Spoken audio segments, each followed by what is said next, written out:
Good evening সবাইকে ছেচল্লিশতম বিসিএসপির full course প্রোগ্রামের computer তথ্য প্রযুক্তি লেকচার একে স্বাগতম জানাচ্ছি। আশা করি আপনারা সবাই ভালো আছেন এবং সুস্থ আছেন। যারা সালাম দিয়েছেন চ্যাট বক্সে ওয়ালাইকুম আসসালাম। তো অল্প কিছুক্ষণের মধ্যে আমাদের আজকের ক্লাসটি শুরু হতে যাচ্ছে। তো আপনারা ভাইদের সাথে কনভারসেশন করার জন্য চ্যাট বক্সটা ইউজ করবেন। আর টপিক রিলেটেড কোনো কোশ্চেন থাকলে সেটা কিউএনএ বক্সে করবেন। আর যদি উত্তরণ সম্পর্কিত কোনো জিজ্ঞাসা থেকে থাকে চেষ্টা করবেন ক্লাসের শেষের দিকে করার জন্য। ধন্যবাদ।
আসসালামু আলাইকুম, শুভ সন্ধ্যা। সবাইকে স্বাগত জানাচ্ছি ৪৬তম বিসিএস প্রিলির কোর্সের আজকের ক্লাসে, কম্পিউটার তথ্য প্রযুক্তি লেকচার 1।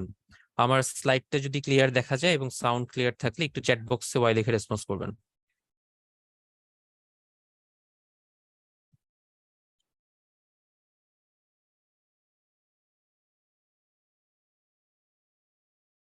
Thank you. আলহামদুলিল্লাহ ভাইয়া, ভালো আছি। যারা সালাম দিয়েছেন তাদেরকে ওয়ালাইকুম আসসালাম এবং সবাইকে শুভ সন্ধ্যা। তো বাংলাদেশের খেলা চলছে আর এদিকে আমরা বসেছি ক্লাস করতে। হোয়াট এভার, যেটাই হোক না কেন, আমরা আবার আগামী মোটামুটি ঘন্টা দেড়েক এই ক্লাসের সাথেই থাকবো। খেলা যাই হোক, এটা আমরা ক্লাস শেষে গিয়ে আমরা আবার নতুন করে দেখবো, ঠিক আছে? তো একটু কনসেন্ট্রেশন রাখবেন। এটা আসলে কঠিন বলাটা, বিকজ খুব একটা হাই ভোল্টেজ ম্যাচ আজকে। আমরা সবাই আশা করি বাংলাদেশ জিতবে, কিন্তু যে রান বাংলাদেশ করতে পেরেছে সেটা দিয়ে আসলে কতটুকু ফাইট দেওয়া যাবে সেটা নিয়ে আসলে একটু প্রশ্ন থেকে যায়। আহ তো যাই হোক না কেন, আমরা আমাদের ক্লাসে মনোনিবেশ করি। তো আজকে হচ্ছে কম্পিউটার ও তথ্য প্রযুক্তি। আপনারা জানেন যে বিসিএস প্রিলিমিনারি যে 200 নম্বর মান বন্টন আছে পিএসসি কর্তৃক, সেখান থেকে 15 নম্বর হচ্ছে বরাদ্দ আছে আমাদের এই কম্পিউটার পার্টের জন্য। তো কম্পিউটার পার্টের মধ্যে আবার দুইটা পার্ট আছে, একটা হচ্ছে কম্পিউটার টেকনোলজি আর একটা হচ্ছে ইনফরমেশন টেকনোলজি। সো দুইটা থেকে 10 এবং 5 করে টোটাল 15 নম্বর হচ্ছে আপনাদের প্রিলিমিনারিতে থাকবে। তো প্রিলিমিনারি হচ্ছে আপনার সম্পূর্ণভাবে হচ্ছে স্ট্র্যাটেজির খেলা। এখানে খুব বেশি পড়লেও যে আপনাকে খুব এগিয়ে রাখবে সেরকম না, আবার একদম যে আপনি পড়ে যাবেন না, লাকের উপর ভরসা করে যাবেন সেটাও না। আপনাকে পড়তে হবে হচ্ছে একটু স্ট্র্যাটেজিক ওয়েতে। অনেক ইনফরমেশন থাকবে, অনেক কিছু থাকবে, বাট এর মধ্যে থেকে একটু বেছে বেছে বুঝে শুনে আপনাকে এগোতে হবে যে কোন অংশগুলো আপনি আসলে মাথায় রাখবেন, কোন অংশগুলো রাখবেন না। তো কম্পিউটার পার্টটার জন্য অনেকে একটু নার্ভাস থাকেন যে কিভাবে পড়বো, কোন বই পড়বো বা কোন স্ট্র্যাটেজিতে সামনের দিকে এগোবো। তো আশা করি ইনশাল্লাহ সমস্যা হবে না। আজকের ক্লাস থেকে আমরা অনেক কিছুই জানতে পারবো। এবং মোর দ্যান সব থেকে হচ্ছে যেটা বেশি গুরুত্বপূর্ণ সেটা হচ্ছে কিভাবে পড়লে একটু ভালো হয় সে বিষয়ে আমরা আলোচনা করব। আচ্ছা, প্রথম ক্লাস যেহেতু, আজকের ক্লাসের টপিকগুলো একটু ইজি এবং এই টপিকগুলো থেকে খুব বেশি নম্বর প্রিভিয়াস ইয়ারের প্রশ্নে যে এসেছে ওরকম না। বাট আমি যদি একটু হিসাব করি তাহলে মোটামুটি আপনি এখান থেকে 2টা থেকে 3টে এমসিকিউ ইনশাল্লাহ পেতে পারেন। তবে পুরোটাই হচ্ছে লাকের উপর, বিকজ পিএসসি হচ্ছে সম্পূর্ণ আনপ্রেডিক্টেবল। সো আনপ্রেডিক্টেবিলিটির কারণে আসলে কোন অংশ থেকে কয়টা এমসিকিউ আসবে এটা প্রতি বিসিএস হচ্ছে এরা খেলা করে এগুলো নিয়ে। সো ইন জেনারেল এভারেজে 2-3টা প্রশ্ন এখান থেকে থাকে আজকে টপিকগুলোর উপর ভিত্তি করে, বাট কম বেশি হতে পারে। সো আমার কথাটাকে ফাইনাল ধরার কিছু নাই, কমতেও পারে বাড়তেও পারে। আচ্ছা, ঠিক আছে, বই সাজেস্ট করবো ডেফিনেটলি, টেনশনের কোনো কারণ নাই। আচ্ছা, তো কম্পিউটারে হচ্ছে একটু স্লাইড অ্যাড করি।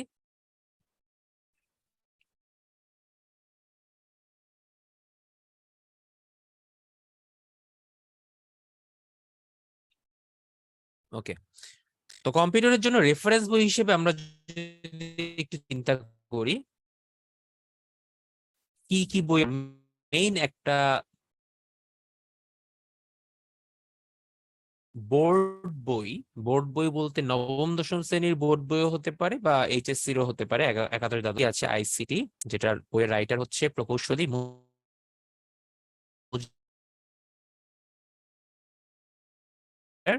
এটাতে আপনার প্রিলিমিনারি সিলেবাসের অনেক অংশ পাবেন এবং রিটেন পরীক্ষারও অনেক অংশ পাবেন পাবেন এটা একটা বেসিক বই হিসেবে ফলো করব, বোর্ড বইয়ের মতো করে রাখবো। 2 নম্বর হচ্ছে আপনার উত্তরণে যেহেতু ক্লাস করছেন, তো আমাদের ভাই উত্তরণের কি শুনতে প্রিপারেশন বা পাচ্ছেন? উত্তরণের মোটামুটি গুছানো আছে। আর হ্যাঁ, শুনতে পাচ্ছি। ভাইয়া নেট প্রবলেম হচ্ছে, আচ্ছা আচ্ছা, ঠিক মানে কথা আছে। কেটে কেটে আসতেছে। আচ্ছা, জাস্ট এ মিনিট।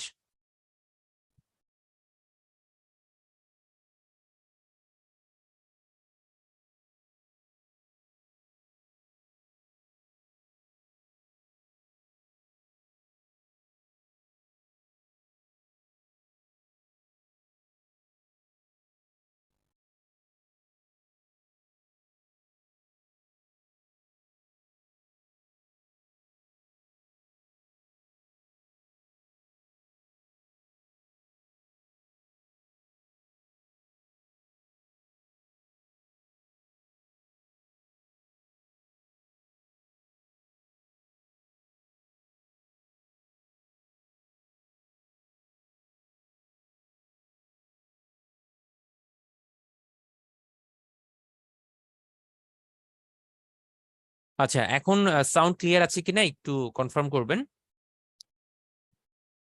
জি ভাই, এখন ক্লিয়ার শুনতে পাচ্ছি। ওকে, গুড।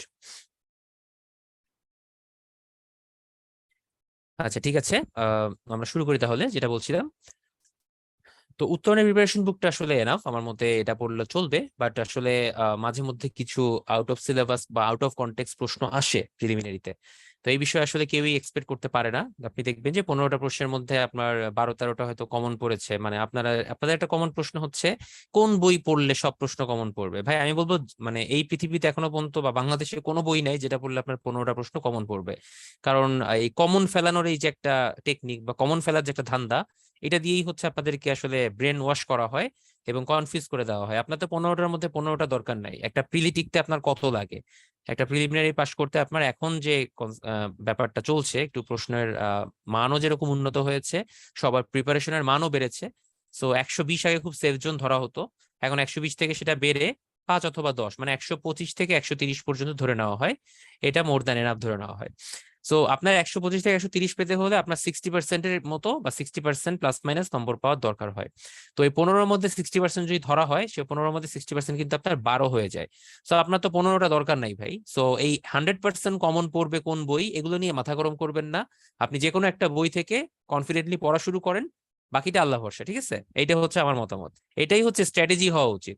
কোনো একটা বিষয় আপনি ডেফিনেটলি 100% পারবেন না, এটা কেউ পারতো না, আমিও পারি নাই। এবং আপনাদের আরো যারা বিসিএস যোদ্ধা আছেন, যারা বিভিন্ন মোটিভেশন দেন বিভিন্ন জায়গাতে, তাদের কথাও যদি বলি, ডেফিনেটলি তারাও কেউ 100% কোনো কিছু করে আসেন নাই। ঠিক আছে। সো এই মোটিভেশনাল কথাবার্তা বা খুব বেশি অতিরঞ্জিত কথাবার্তা শুনে কনফিউজড হবেন না। এটা শুধু ইন্টারন্যাশনাল আইসিটি না, যে কোনো টপিক, ইন্টারন্যাশনাল হতে পারে, বাংলাদেশ হতে পারে, বাংলা, ইংরেজি, বিজ্ঞান, mathematics, what ever it is, কেউই 100% পারে না, এটা সম্ভব না। ঠিক আছে।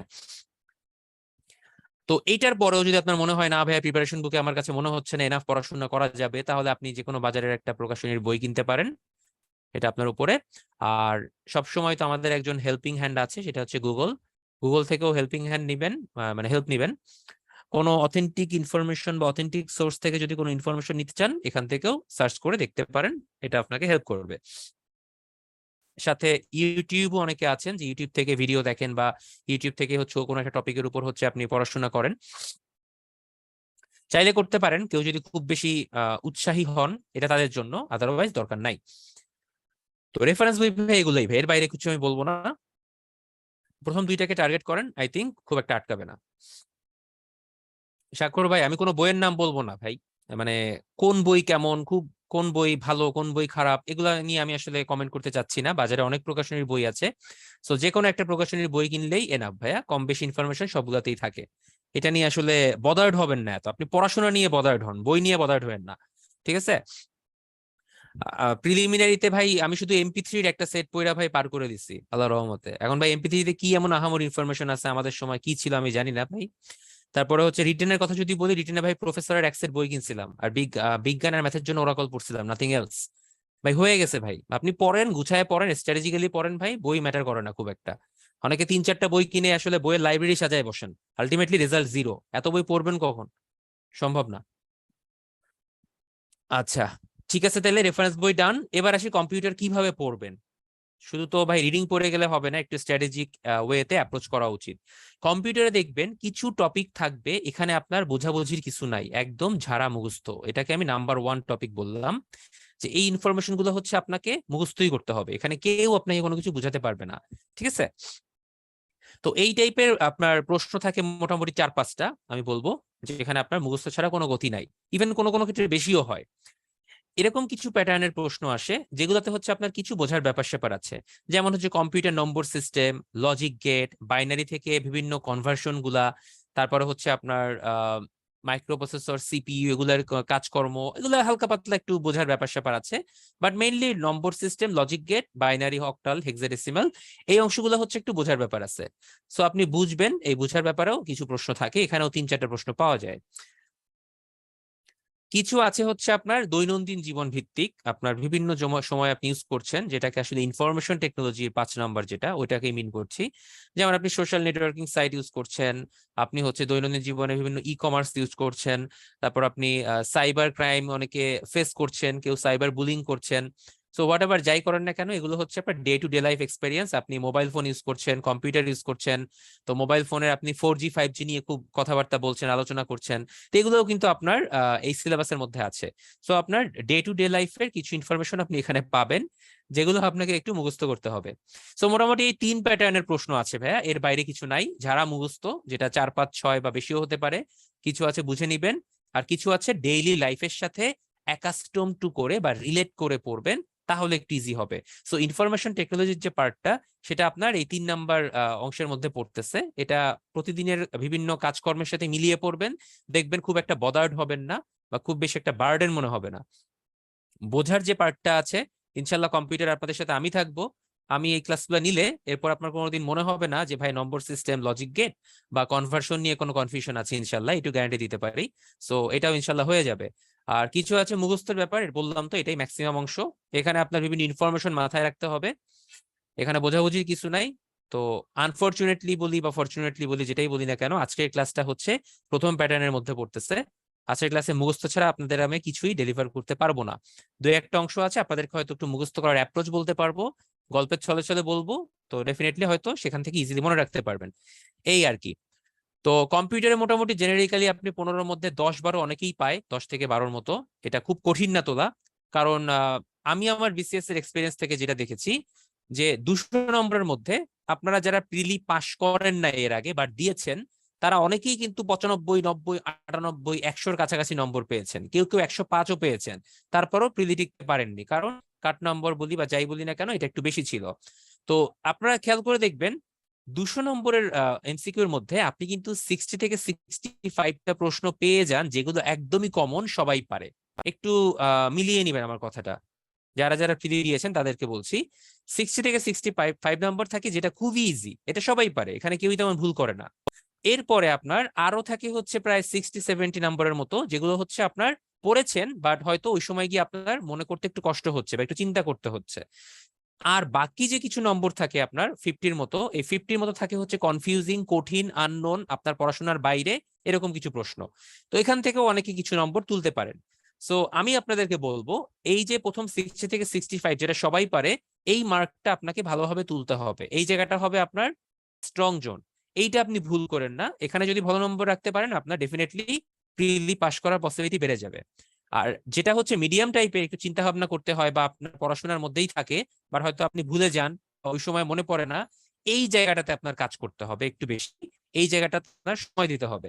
আর বাকি যে 40-50 থাকে খুব কঠিন, আউট অফ সিলেবাস, কনফিউজিং, উত্তর থাকবে 2-3টা, কোনটা দিবেন আপনি এই কনফিউশনে সময় চলে যাবে। এইগুলা হচ্ছে আপনার ওই বুমরার ইয়র্কারের মতো, বা আপনার স্টার্কের ইনসুইঙ্গার ইয়র্কারের মতো, বা হচ্ছে আপনার সাকিব আল হাসানের আর্ম বলের মতো, যেগুলো হচ্ছে আপনার বুঝে শুনে ডিফেন্ড করতে হবে, বা সোজা বাংলায় ছেড়ে দিতে হবে। কিছু করার নাই, এখানে আউট হয়ে গেলেও আপনার কোনো আফসোস থাকবে না। বাট আউট হওয়া যাবে না, কারণ আউট হলে তো আপনার নেগেটিভ নাম্বার, আউট হলে আপনি একা আউট হবেন না, আর একটা অর্ধেক নাম্বার কেটে নিয়েই আউট হবেন। সো নেগেটিভ নাম্বারিং যেন না হয়, সেজন্য প্রচুর প্র্যাকটিস এক্সাম দিতে হবে। আর বাসায় বসেও সেভাবে নিজেকে একটু প্রস্তুত করতে হবে, যে একটা মানে ইনসেপশন আপনার মধ্যে তৈরি করে নিতে হবে। সেটা হচ্ছে যে 4টা প্রশ্নের মধ্যে কোনটা আসলে কারেক্ট অ্যান্সার। এটা কিন্তু অনেক সময় প্রশ্ন দেখলে বোঝা যায় যে 4টার মধ্যে থেকে 2টা অড জিনিস আউট করে দেওয়া যায়, যে এই 2টা হবেই না, নিশ্চয়ই ওই 2টার মধ্যে হবে। এটা কিন্তু খুব ইজি, চাইলে একটু বের করা যায়।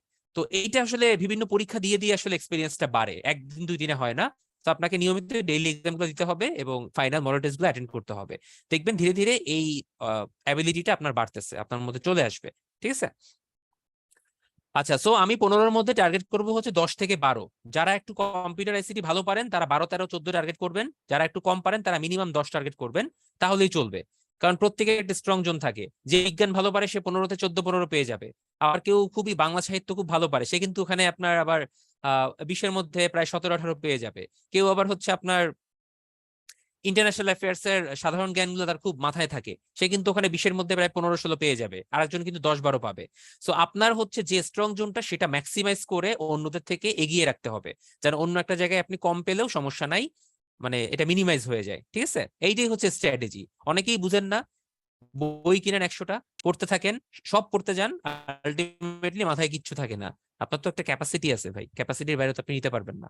আবার আপনি যে ক্যাপাসিটি নিয়ে পরীক্ষার হলে যাবেন, তার হয়তো 70 থেকে 80% আপনি ডেলিভার করতে পারবেন। সো এফিসিয়েন্সি কিন্তু কমে যায় আমাদের, কোনোভাবেই পসিবল না। হ্যাঁ, তো এই লায়াবিলিটিস গুলা, এই ড্রব্যাকস গুলা মাথায় নিয়েই পড়াশোনা করবেন, তাহলে দেখবেন খুব বেশি হতাশ হবেন না। ঠিক আছে?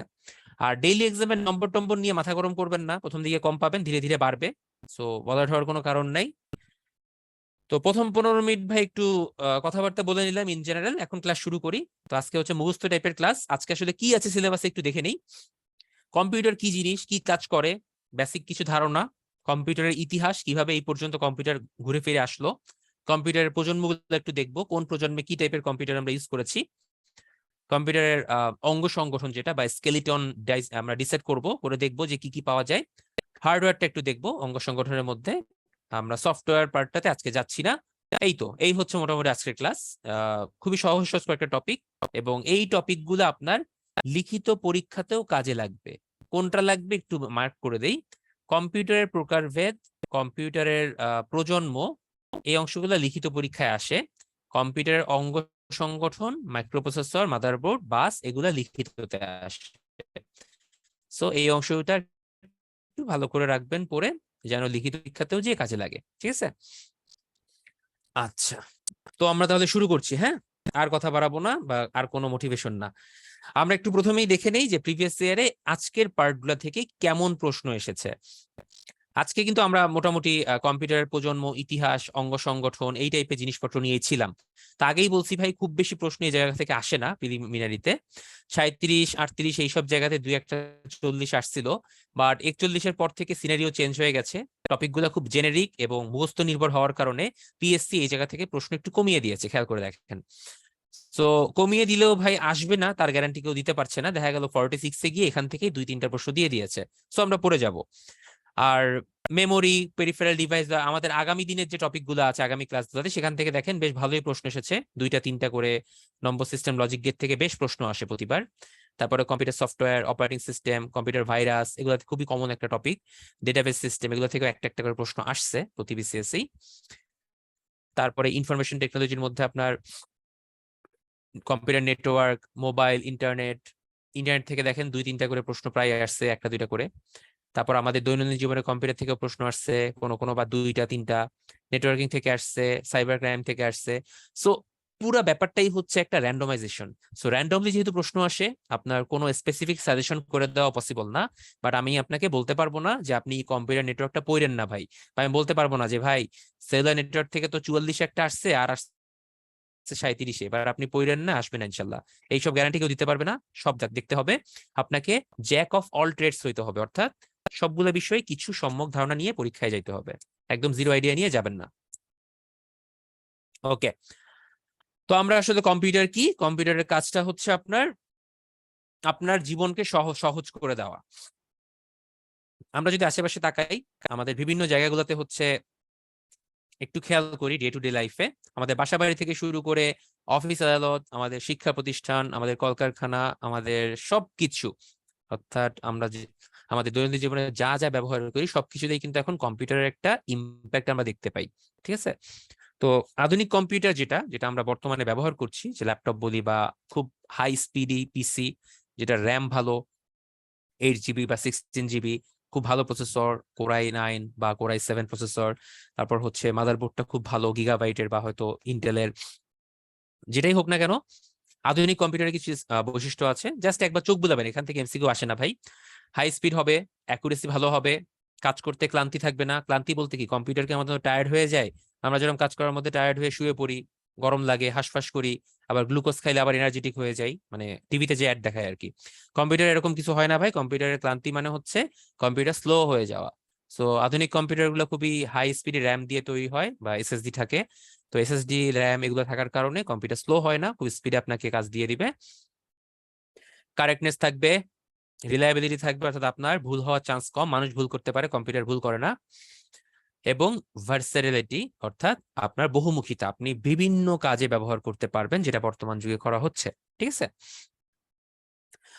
এছাড়া কম্পিউটারের আরো কিছু বৈশিষ্ট্য আছে যেটা দিয়ে কম্পিউটারের ক্যারেক্টারিস্টিক্স গুলো নির্ধারণ করা হয়। যেমন প্রসেসিং স্পিড ভালো হতে হয়, চ্যানেল ক্যাপাসিটি ভালো থাকে, কিছু ল্যাটেন্সি থাকে কম্পিউটারের মধ্যে, বিশ্বাস্যতা, দ্রুতগতি, সূক্ষ্মতা, ক্লান্তিহীনতা, স্মৃতি, কম্পিউটার স্টোর করতে পারে মেমোরি, যে কোনো কিছু আপনি কম্পিউটারে সেভ করে রাখতে পারছেন, এবং কিছু লজিক্যাল ডিজাইন ডিসিশন আপনাকে দিতে পারবে। ভালো করে খেয়াল করেন, লজিক্যাল ডিসিশন, তার মানে আপনি চাইলে না সে ডিসিশন দিবে না, আপনি যে লজিকটা তাকে ইনপুট দিবেন সে সেই লজিক অনুযায়ী হচ্ছে আপনাকে আউটপুট দিবে। সো আলটিমেটলি কম্পিউটার কিন্তু আপনার উপর ডিপেন্ড করবে, আপনি যা চাইবেন সে আপনাকে তাই দিবে। সো কম্পিউটারের হচ্ছে কোনো আর্টিফিশিয়াল ইন্টেলিজেন্স নাই, সে কোনো ইন্টেলিজেন্স নিয়ে কাজ করতে পারে না, তার কোনো বুদ্ধি নাই। তাকে কৃত্রিম বুদ্ধিমত্তা দেওয়ার জন্য বর্তমানে কাজকর্ম চলতেছে, আমরা রোবোটিক্স এর ব্যাপারে অনেকেই জানি। তো কম্পিউটার যেন আমাদের কমান্ড নিয়ে তার নিজের মতো করে ইন্টেলিজেন্স ইউজ করতে পারে, এই জন্য কাজকর্ম চলতেছে। So in future, near future হতে পারে, ফার ফিউচার হতে পারে, আমি জানি না, হয়তো কম্পিউটার এমন থাকবে যে আমি কিছু একটা বলবো সে সেটাকে মডিফাই করে তার মতো করে আমাকে আউটপুট দিবে, যেটা হয়তো আমার থেকে অনেক বেটার। সেই দিন আসতে চাই হোক। তো কম্পিউটার কিভাবে আসলো আসলে? কম্পিউটার বা বাংলা যেটা বলি কম্পিউটারে, সেটা হচ্ছে গণনা যন্ত্র, অর্থাৎ কম্পিউটার দিয়ে আমরা গণনা করতে পারি। নর্মালি কিন্তু ক্যালকুলেশনের পারপাজেই কম্পিউটারের সূত্রপাত ঘটে। তো আমরা যদি কম্পিউটারের জেনারেশনকে ভাগ করি বা কম্পিউটারের ইতিহাসকে ভাগ করি, আমরা তিনটা পার্ট করতে পারি, একটা প্রাচীন, মধ্যযুগ, একটা আধুনিক যুগ। কাইন্ড অফ বাংলা সাহিত্যের মতো প্রাচীন যুগ, মধ্যযুগ, আধুনিক যুগ। তো প্রাচীন যুগে আসলে গ্রিস, মেসোপটেমিয়া, তারপর হচ্ছে আপনার পুরোনো যে মায়া সভ্যতা থেকে আরো বিভিন্ন সভ্যতা আছে, ইনকা সভ্যতা, এইসব সভ্যতায় কিন্তু মানুষের মধ্যে বিভিন্ন বিনিময় হার ছিল। অর্থাৎ যখন থেকেই মানুষ দেখলো সে একা তার নিজের প্রয়োজন মেটাতে পারতেছে না, তখন থেকেই এক্সচেঞ্জ প্রথাটা চালু করে। অর্থাৎ আমি মাছ ধরতে পারি, আমি তোমাকে আমার মাছ দিলাম, তুমি শিকার করতে পারো, তুমি তোমার বাইসনের একটা মাংস আমাকে দাও। বা আমি হয়তো কৃষিকাজ করছি, আমি আমার শস্য ফসল তোমাকে দিব, তুমি সেই সমপরিমাণ আমাকে হচ্ছে তোমার তুমি হচ্ছে স্টিল তৈরি করতে পারো বা হয়তো চাকা তৈরি করতে পারো, সেগুলো আমাকে প্রোভাইড করবা। তো এটা কিভাবে আসলে বিনিময় করছে? বিনিময় হারটা তো ঠিক হচ্ছে না। তো বিনিময় হারটা রেট ঠিক করার জন্য বা ফিক্স করার জন্যই হচ্ছে আপনার ক্যালকুলেশনের উৎপত্তি হলো। তো প্রাচীন গ্রিসে হচ্ছে প্রথম আপনার একটা যন্ত্র আবিষ্কার হলো, যেটা দিয়ে গণনা করার চেষ্টা করা হতো। কাঠের একটা যন্ত্র, ছোট ছোট কিছু ব্লক ছিল, এই ব্লক গুলাকে উপর নিচ করে হচ্ছে গণনা করা হতো। খুবই কমপ্লিকেটেড একটা মেথড ভাই, এই মেথড আপনার শেখার দরকারও নাই। আমি জাস্ট গল্পের ছলে বলছি আর কি। তো আপনি অ্যাবাকাস নামটা জানবেন, অ্যাবাকাস ছিল সেই প্রথম প্রাচীন যন্ত্র যেটা গ্রিসে ইউজ করা হয়েছিল। তো অ্যাবাকাস থেকে ধীরে ধীরে সামনের দিকে যখন এগোলো, শেষ পর্যন্ত মানে আমরা নেপিয়ারের অস্থি নামে একটা যন্ত্র পেলাম, যেটা আপনার মধ্যযুগ। প্রাচীন যুগে শুধুমাত্র অ্যাবাকাস ছাড়া আর কিছুই ছিল না, এছাড়া অন্য কোনো গণনা যন্ত্রের নাম ওভাবে পাওয়া যায় না। মধ্যযুগের প্রথমেই হচ্ছে আপনার নেপিয়ারের অস্থি নামে একটা যন্ত্র আবিষ্কার হলো, যেটা জন নেপিয়ার তৈরি করেছিলেন। এরপরে স্লাইড রুল, প্যাসকালেন, একটা ইলেকট্রিক ক্যালকুলেটর বা মেকানিক্যাল ক্যালকুলেটর, দুই রকম ক্যালকুলেটরই আবিষ্কার করা হয়েছিল। পাঞ্চ কার্ড, ডিফারেন্স ইঞ্জিন, এরকম করতে করতে ধীরে ধীরে আপনার মধ্যযুগ শেষ করে আমরা আধুনিক যুগে চলে আসি। এবং আধুনিক যুগের ক্রমবিকাশটাই হচ্ছে আপনার আমাদের পুরা কম্পিউটারের ক্রমবিকাশ। তো আমরা একটু ওয়ান বাই ওয়ান যাই, অ্যাবাকাস সম্পর্কে একটু দেখি। বিশ্বের প্রথম গণনা যন্ত্র, একটু মনে রাখেন কোন শব্দ থেকে আসছে, কত সালের মধ্যে এটা তৈরি মানে ব্যবহার করা শুরু হয় এবং কোন জায়গায় ব্যবহার করা হয়েছিল, ব্যাস। নেপিয়ারের অস্থি হচ্ছে জন নেপিয়ার, তিনি লগারিদম স্কেল আবিষ্কার করেছিলেন এবং সেই স্কেলের সাথে সামঞ্জস্য রেখেই ডান পাশে একটা ছবি দেখতে পাচ্ছেন, এইরকম একটা যন্ত্র তৈরি করেছিলেন, যেটার মাধ্যমে তিনি গণনা করেছিলেন।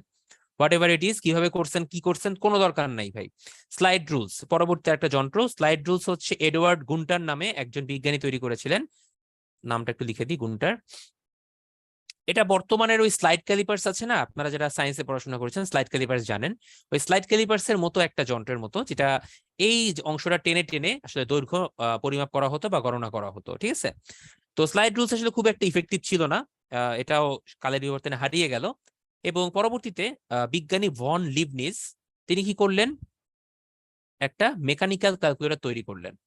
মেকানিক্যাল ক্যালকুলেটরের আকারটা এরকম ছিল, এই যে অংশ দেখতে পাচ্ছেন হাতলের মতো, এই হাতলগুলো ঘুরিয়ে ঘুরিয়ে এই যে ছোট ছোট সিলিন্ডার আকৃতির জিনিস দেখতেছেন না, আমি একটু মার্ক করে দিলাম, এই সিলিন্ডার আকৃতির জিনিসগুলোর মধ্যে হচ্ছে আমরা যে ট্রাভেল ব্যাগগুলোতে বিভিন্ন নাম্বার ইউজ করি না, 1 2 3 করে আমরা লক ইউজ করি, ওইরকম টাইপের আসলে হচ্ছে নাম্বারিং করা থাকতো।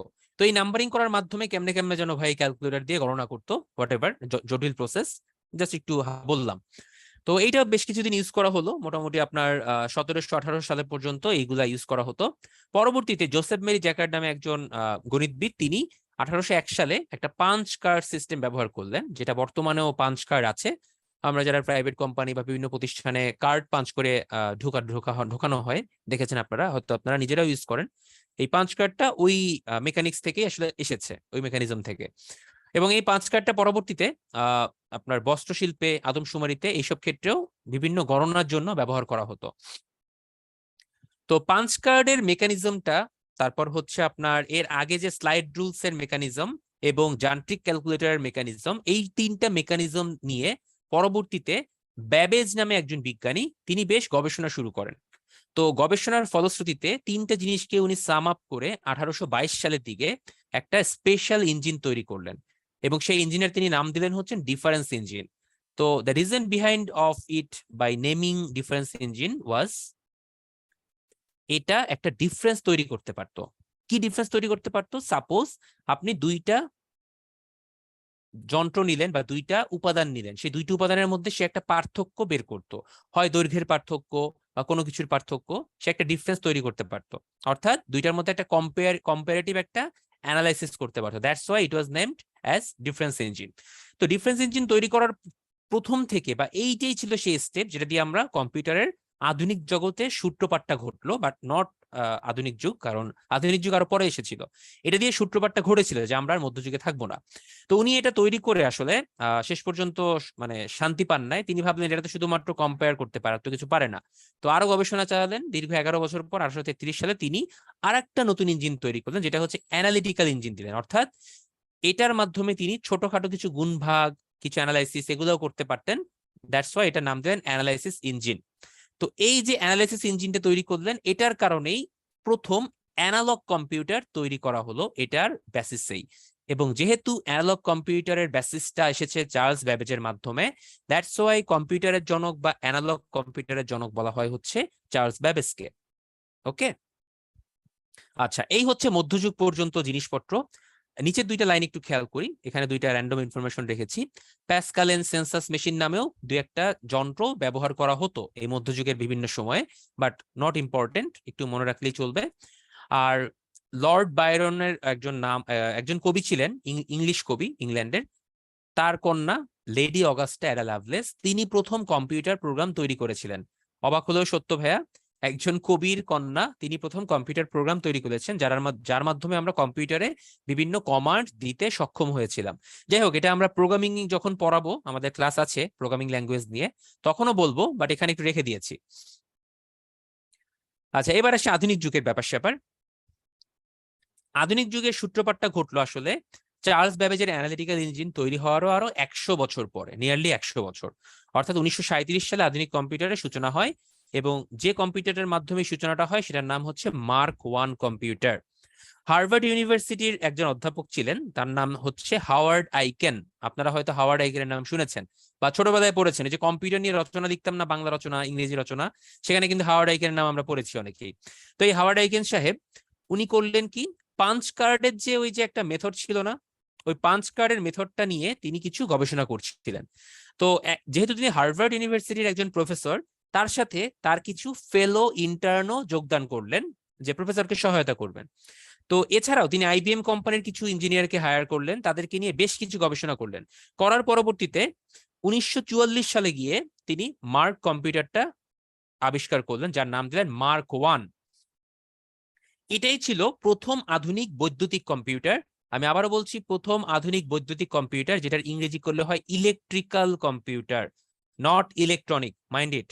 ওকে, ইলেকট্রিক্যাল কম্পিউটার। ইলেকট্রনিকের মধ্যে পার্থক্য কি একটু পরে বলতেছি ভাই, তখন ক্লিয়ার হয়ে যাবে।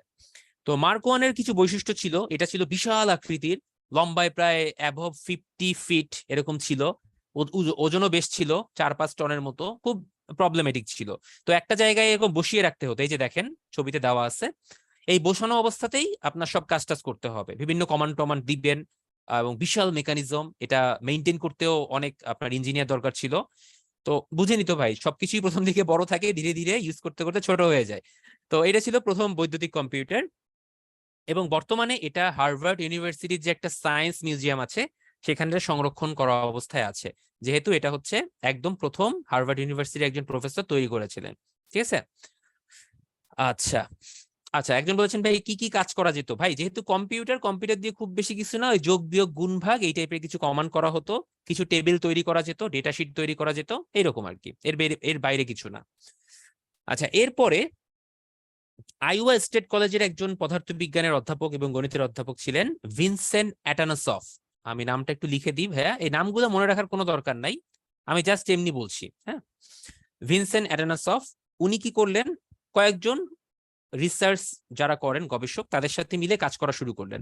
ও বাই দ্য ওয়ে, এই সময় একটু বলে রাখি, 1933 থেকে 1950 এই 17 বছর ভাই কম্পিউটারের হচ্ছে রিভলিউশনের টাইম।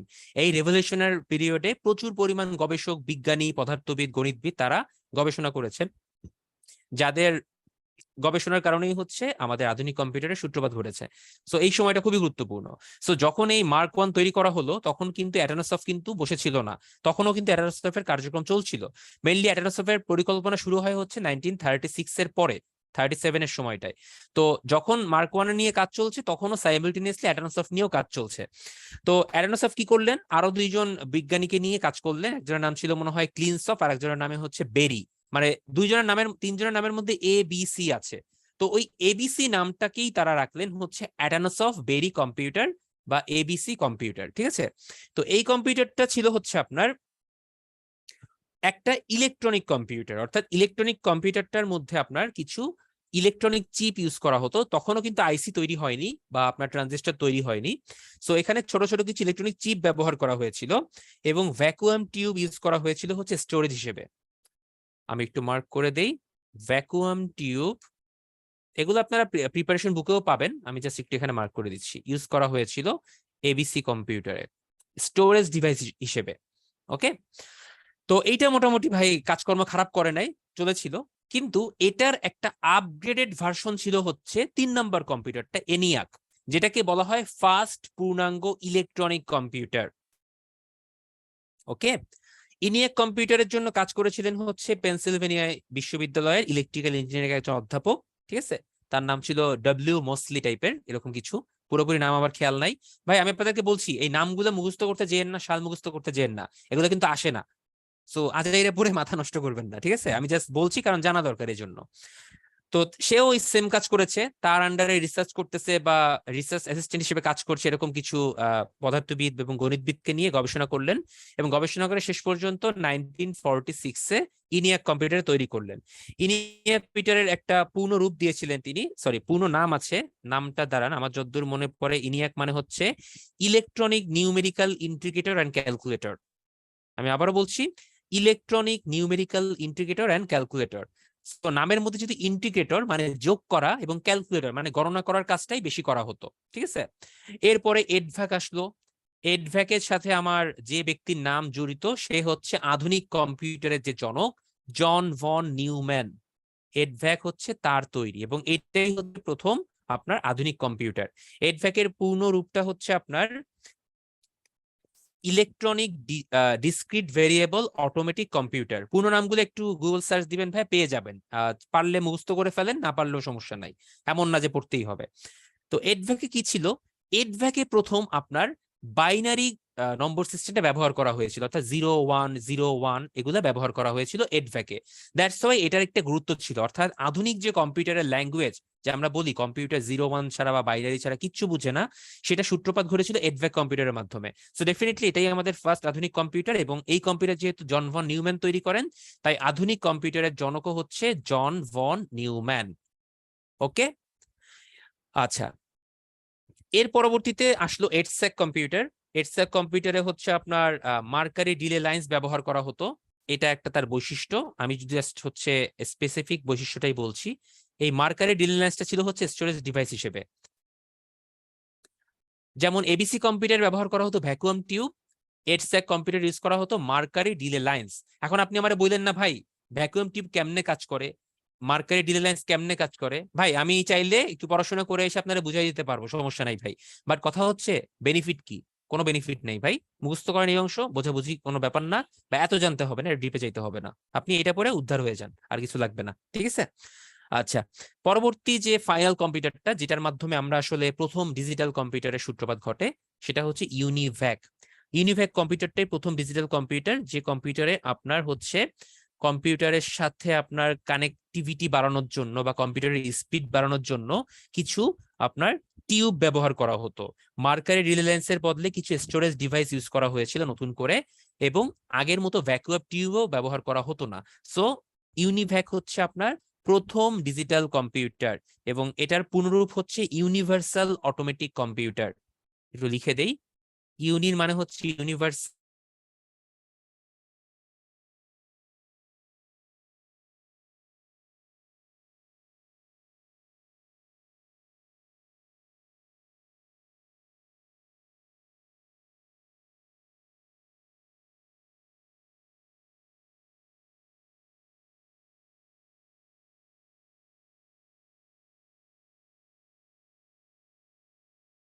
একটু ভালো করে মনে রাখেন, অন্যগুলো হয়তো আপনার না পড়লেও চলবে এত ডিটেইলসে, বা কোন সালে আবিষ্কৃত হয়, কোন ব্যক্তি আবিষ্কার করেন, সবগুলো না জানলেও চলবে। ওকে, ঠিক আছে। তো ট্রানজিস্টর ভিত্তিক কম্পিউটারে আমরা যাব পরবর্তী যুগে। তার আগে আমি আপনাকে একটু এই স্লাইডটা দেখাই দিই, আপনারা আধা মিনিট টাইম দিলে দেখতে থাকবেন।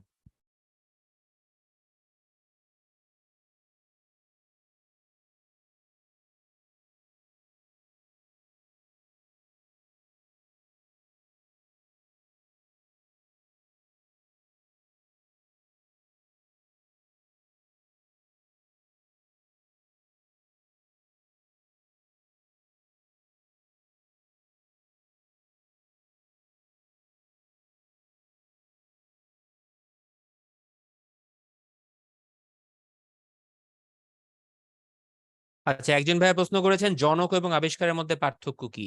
ভাই, পার্থক্যটা আপনি একটু নিজে চিন্তা করলেও কিন্তু বুঝতে পারেন। দেখেন, আবিষ্কারক বলতে বোঝা হয় যে ওই কম্পিউটারটা তৈরি করে, তাকেই আবিষ্কারক বলে। আর জনক বলতে হচ্ছে আপনি একটা জেনারেশনের সূত্রপাত করে দিলেন।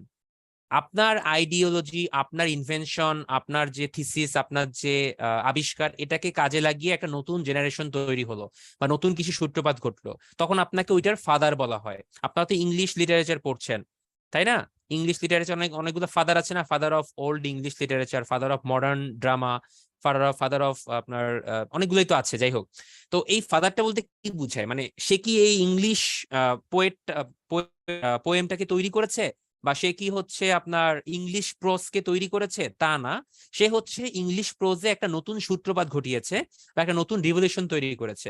ফাদারটা আসলে ওই সেন্সে বোঝানো হয়। আর আবিষ্কারক জিনিসটা হচ্ছে আপনার কোনো কিছু আপনি একটা স্পেসিফিকলি তৈরি করেছেন, আপনি হচ্ছেন একটা ইনভেন্টর। Is it clear?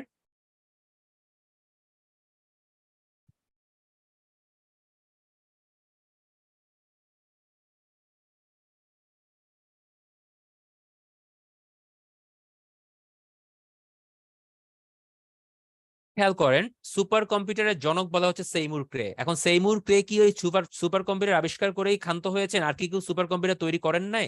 করেছেন। এখন তো প্রচুর সুপার কম্পিউটার তৈরি হচ্ছে, মিনি কম্পিউটার তৈরি হচ্ছে, মাইক্রো হচ্ছে। কিন্তু ওভারঅল কম্পিউটারের যে আপনার আইডিয়াটা বা আপনার কম্পিউটারের যে জেনেসিসটা, সেটা কিভাবে এসেছে? এসেছে কিন্তু হচ্ছে চার্লস ব্যাবেজের সেই অ্যানালিটিক্যাল ইঞ্জিন, ডিফারেন্স ইঞ্জিন, ওগুলার হাত ধরেই। আবার আপনার এই দেখেন, আধুনিক কম্পিউটারের সূত্রপাতটা হয়েছে কিন্তু জন ভন নিউম্যান যখন হচ্ছে আপনার কম্পিউটার তৈরি করলেন, এডভ্যাক যেটা, তো ওইটার মাধ্যমেই কিন্তু প্রথম আপনার ডিজিটাল কম্পিউটার বা ইলেকট্রনিক কম্পিউটারের সূত্রপাত ঘটলো। সো ডেফিনেটলি এইটাই হচ্ছে আপনার কারণ।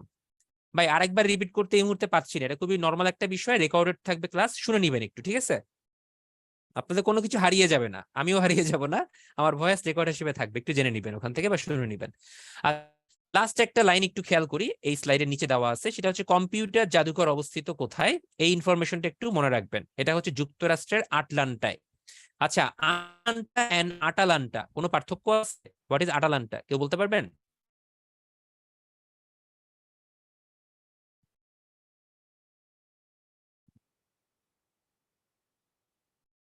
আটালান্টা জিনিসটা কি ভাই? আটলান্টা তো বুঝলাম যুক্তরাষ্ট্রের একটা স্টেট বা সামথিং লাইক দ্যাট।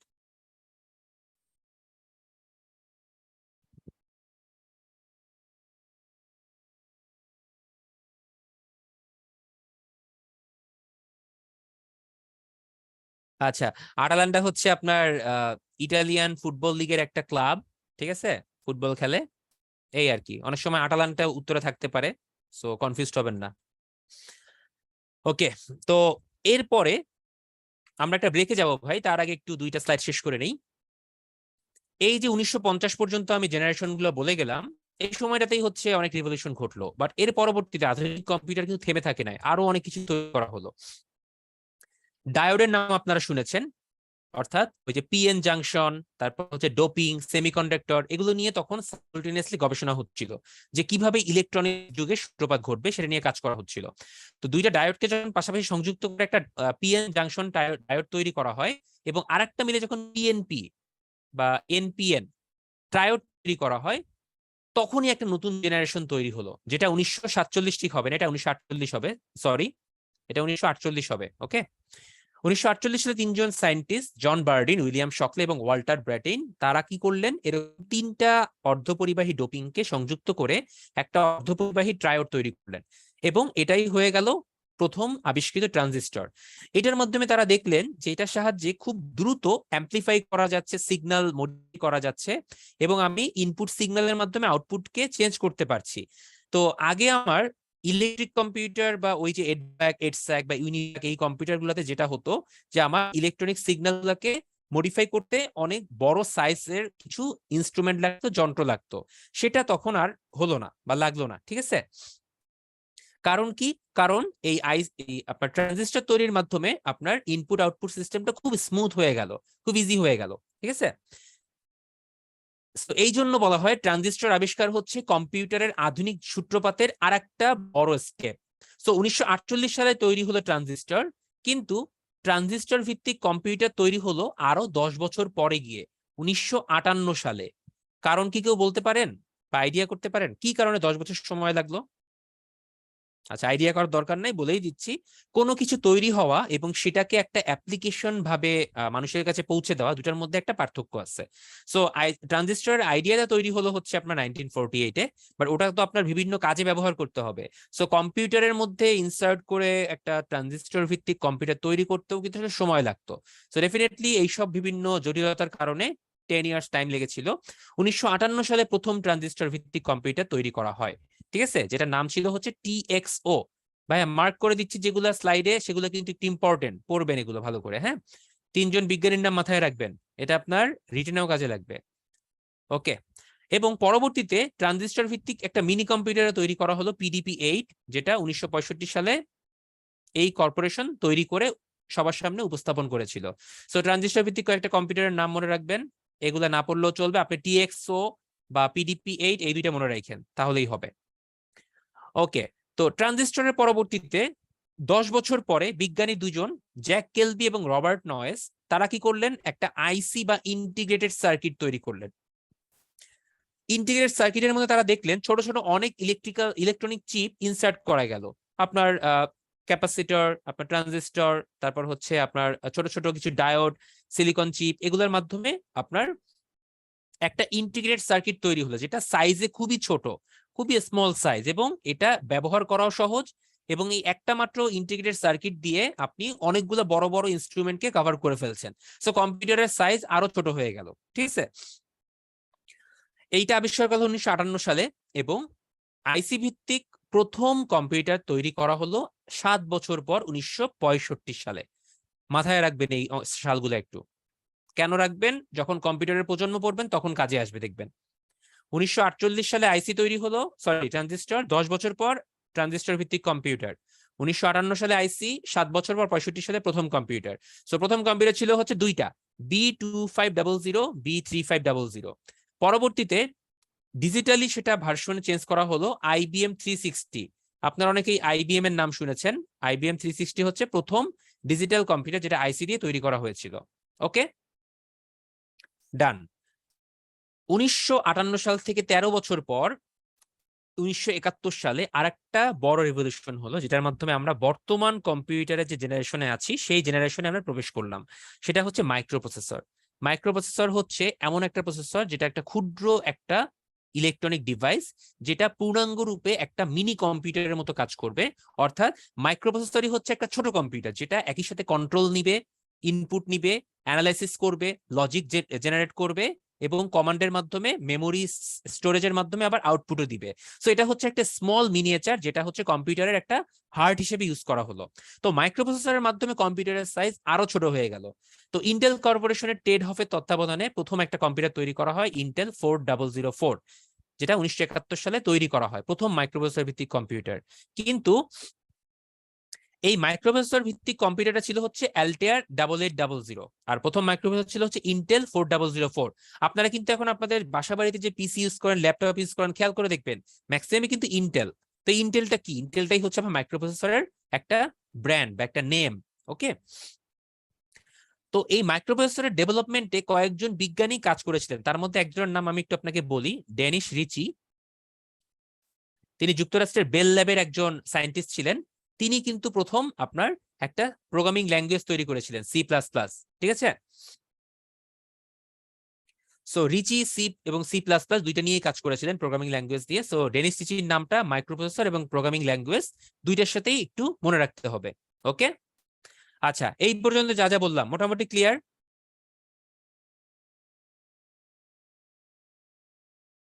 একটা ব্রেক দিব এখন আপনাদের, অনেকক্ষণ কথা বলছি তো, একটু মাথা ঠান্ডা করেন। ছোট একটা ব্রেক দেই, 3 মিনিটের ব্রেক। হ্যাঁ, 3 মিনিট পরে আমরা কথা বলবো বাংলাদেশের কম্পিউটারের ইতিহাস নিয়ে, ঠিক আছে? ততক্ষণ পর্যন্ত সাথে থাকেন, সমস্যা নাই। ভাই 10 মিনিটের ব্রেক এখন চাওয়া যাবে না ভাই, তাহলে তো ভাই ক্লাস 3-4 ঘন্টা করতে হবে, অনেক কিছু পড়ানোর আছে। তো 3 মিনিট ব্রেক, আবার পড়াবো, আবার একটা ব্রেক দিব, আবার পড়াবো। ওকে, থ্যাংক ইউ।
আচ্ছা, বিরতির পর সবাইকে স্বাগত। আমরা একটা ব্রেক দিয়েছিলাম, ব্রেকের পরে আবার শুরু করছি।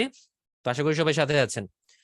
যারা ইতিমধ্যে স্কোর কার্ড চেক করেছেন বা খেলা দেখে ফেলেছেন, বাংলাদেশের অবস্থা খুব একটা ভালো না, শোচনীয়। যে পিচটা এতক্ষণ মনে হচ্ছিল 250-280 টার্গেটের পিচ, সেটা এখন মনে হচ্ছে 350-র পিচ হয়ে গেছে। হোয়াট এভার, ডিসঅ্যাপয়েন্টিং, কিছু করার নাই। যাই হোক, আমরা ক্লাসে মনোযোগ দেই। কয়েকজন প্রশ্ন করছেন ক্লাস কোথায় থাকবে, পিডিএফ পাবো কিনা, প্রিপারেশন বুকে এইসব ইনফরমেশন আছে কিনা। ভাই, এত কিছু বদার্ড না হয়ে ক্লাসটা মন দিয়ে করেন, তারপর আপনাদের যাবতীয় যত প্রশ্ন ক্লাস শেষে করেন, এটা বেটার আমার মনে হয়। ঠিক আছে, কনসেন্ট্রেশন রাখেন। মানে মাথায় টেনশন নিয়ে ক্লাস করলে কিন্তু মজা পাবেন না। টেনশনের জিনিসটা ক্লিয়ার করে দেই। রেকর্ডেড ভিডিও আইডিতে থাকবে। এই আমি যে স্লাইডটা পড়াচ্ছি এটা এরকম দাগানো সহ পিডিএফ আপনি স্লাইডেই পাবেন, ডাউনলোড করে নিতে পারবেন। সো টেনশনের কোনো কারণ নাই। আর সব ইনফরমেশন যদি প্রিপারেশন বুকে থাকতো তাহলে তো ভাই আর এই ক্লাসের দরকার নাই, প্রিপারেশন বুক দিয়ে আপনাদের ছেড়ে দিলেই হইতো। সো আমি নিশ্চয়ই ক্লাসে কিছু এক্সট্রা বলবো, কিছু আননোন ইনফরমেশন থাকবে। সো প্রিপারেশন বুক এবং আমার এই ক্লাস দুইটা মিলিয়েই আপনাকে পড়তে হবে, ঠিক আছে? আচ্ছা, এই স্লাইডটা আমি একটু দেখতে দিয়ে গিয়েছিলাম, কারণ এই স্লাইডে আমার বোঝানোর কিছু নাই, মুখস্থ ছাড়া নাথিং এলস। সো এখান থেকে একটু দেখে নিবেন কোনটা প্রথম কোনটা প্রথম কোনটা লাস্ট দেওয়া আছে এখানে। আচ্ছা, এবার বাংলাদেশের ব্যাপারটায় আসি। বাংলাদেশে কিভাবে কম্পিউটার আসলো, কিভাবে বাংলাদেশে আসলে সবকিছু সূত্রপাত ঘটলো। তো বাংলাদেশও কম্পিউটার আনার জন্য বেশ কিছুদিন ধরেই ট্রাই করেছিল, সেই 1950-এর পর থেকে। কারণ তখন তো পাকিস্তান আর কি, পশ্চিম পাকিস্তান, পূর্ব পাকিস্তান। তো প্রথম বাংলাদেশে কম্পিউটার আসলো হচ্ছে আপনার 1964 সালে। কি কম্পিউটার আসলো? যেটা হচ্ছে IBM 1620 লেভেলের কম্পিউটার।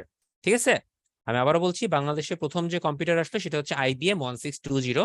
এটা এস্টাবলিশ করা হয়েছিল হচ্ছে বাংলাদেশ পরমাণু শক্তি কমিশনে। ঠিক আছে, যেটা ঢাকার আগারগাঁয়ে ছিল তখন। এবং এই কম্পিউটারটার একটা স্পেসিফিকেশন ছিল, যেমন সেটা হচ্ছে এটা র্যাম ছিল মাত্র 20 কিলোবাইট। আমি আবারও বলতেছি ভাইয়া, এটা র্যাম ছিল মাত্র 20 কিলোবাইট। চিন্তাই করা যায় না। পরে এটাকে ডেভেলপ করে 64 কিলোবাইট পর্যন্ত গিয়েছিল। আর এখন তো 8 GB 16 GB র্যাম কোনো র্যামই না, এরকম অবস্থা হয়ে গেছে। যাই হোক, এখানে হচ্ছে ইনপুট দেওয়া হতো হচ্ছে পাঞ্চ কার্ডের মাধ্যমে। একটু লিখে দেই, ইনপুটের জন্য পাঞ্চ কার্ড সিস্টেম বা পাঞ্চ কার্ড টেকনোলজি ব্যবহার করা হতো। ঠিক আছে, পরবর্তীতে এটা আর ইউজ করা হয় না, বর্তমানে হচ্ছে এটা জাস্ট রেখে দেওয়া হয়েছে। আচ্ছা, এরপরে বাংলাদেশের পরবর্তী যে কম্পিউটারটা, এই যে প্রথম কম্পিউটারটা রেখে দেওয়া হয়েছে জাতীয় বিজ্ঞান ও প্রযুক্তি জাদুঘরে। কেউ গিয়েছেন এই জাদুঘরে? National science and technology museum, যেটা আপনার আগারগাঁ থেকে তালতলার ওইদিকে ভিতরে বিএনপি বাজার 60 ফিট যাওয়ার পথে পড়ে। ওই জায়গাটাতে একটা মিউজিয়াম আছে। এটাই হচ্ছে আমাদের জাতীয় বিজ্ঞান ও প্রযুক্তি জাদুঘর। আচ্ছা, যেতে পারেন ভাইয়া, আশা করি একবার গেলে অনেক কিছু দেখতে পারবেন, শিখতে পারবেন এখান থেকে। আচ্ছা, সেকেন্ড যে কম্পিউটার বাংলাদেশে আনা হয় সেটা হচ্ছে 1965 সালে আদমজি জুট মিলে। সেকেন্ড কম্পিউটার 1965 সালে কোথায়? আদমজি জুট মিলে। এখন বলতে পারেন যে এখানে এনে লাভ কি হয়েছিল? ভাই, লাভ কিছু হয় নাই। জুট মিলের বিভিন্ন কাজকর্ম করার জন্য, একটু টেকনোলজি আনানোর জন্য এই কাজটা করা হয়েছিল। এটা ছিল হচ্ছে IBM 1400 সিরিজের একটা কম্পিউটার। ঠিক আছে, বাট এটা আসলে খুব বেশি কাজে আসে নাই, পরে অকেজো হয়ে যায় এবং এটা থেকে খুব একটা লাভ হয়নি আসলে। ঠিক আছে, পরবর্তীতে 1969 সালে আপনার একদম স্বাধীনতার একদম আগের সময়টাতে, গণ অভ্যুত্থানের সালে আপনার হচ্ছে প্রথম একটা কম্পিউটার আনা হয়, যেটা হচ্ছে আপনার পরিসংখ্যান ব্যুরোতে কাজে লাগানো হয়েছিল। আচ্ছা, এখানে একটু ইয়ার বাই ইয়ার দেওয়া আছে। এই যে পরিসংখ্যান ব্যুরোতে IBM একটা কম্পিউটার আনা হয় এবং এটা সিরিজ ছিল হচ্ছে আপনার IBM 360 কম্পিউটার। আমরা একটু আগে IBM 360 দেখেছিলাম। কারো কি মনে আছে IBM 360 কোন প্রজন্মের কম্পিউটার বা কোন ভিত্তিক, আইসি ভিত্তিক না ট্রানজিস্টর ভিত্তিক? কারো কি মনে আছে?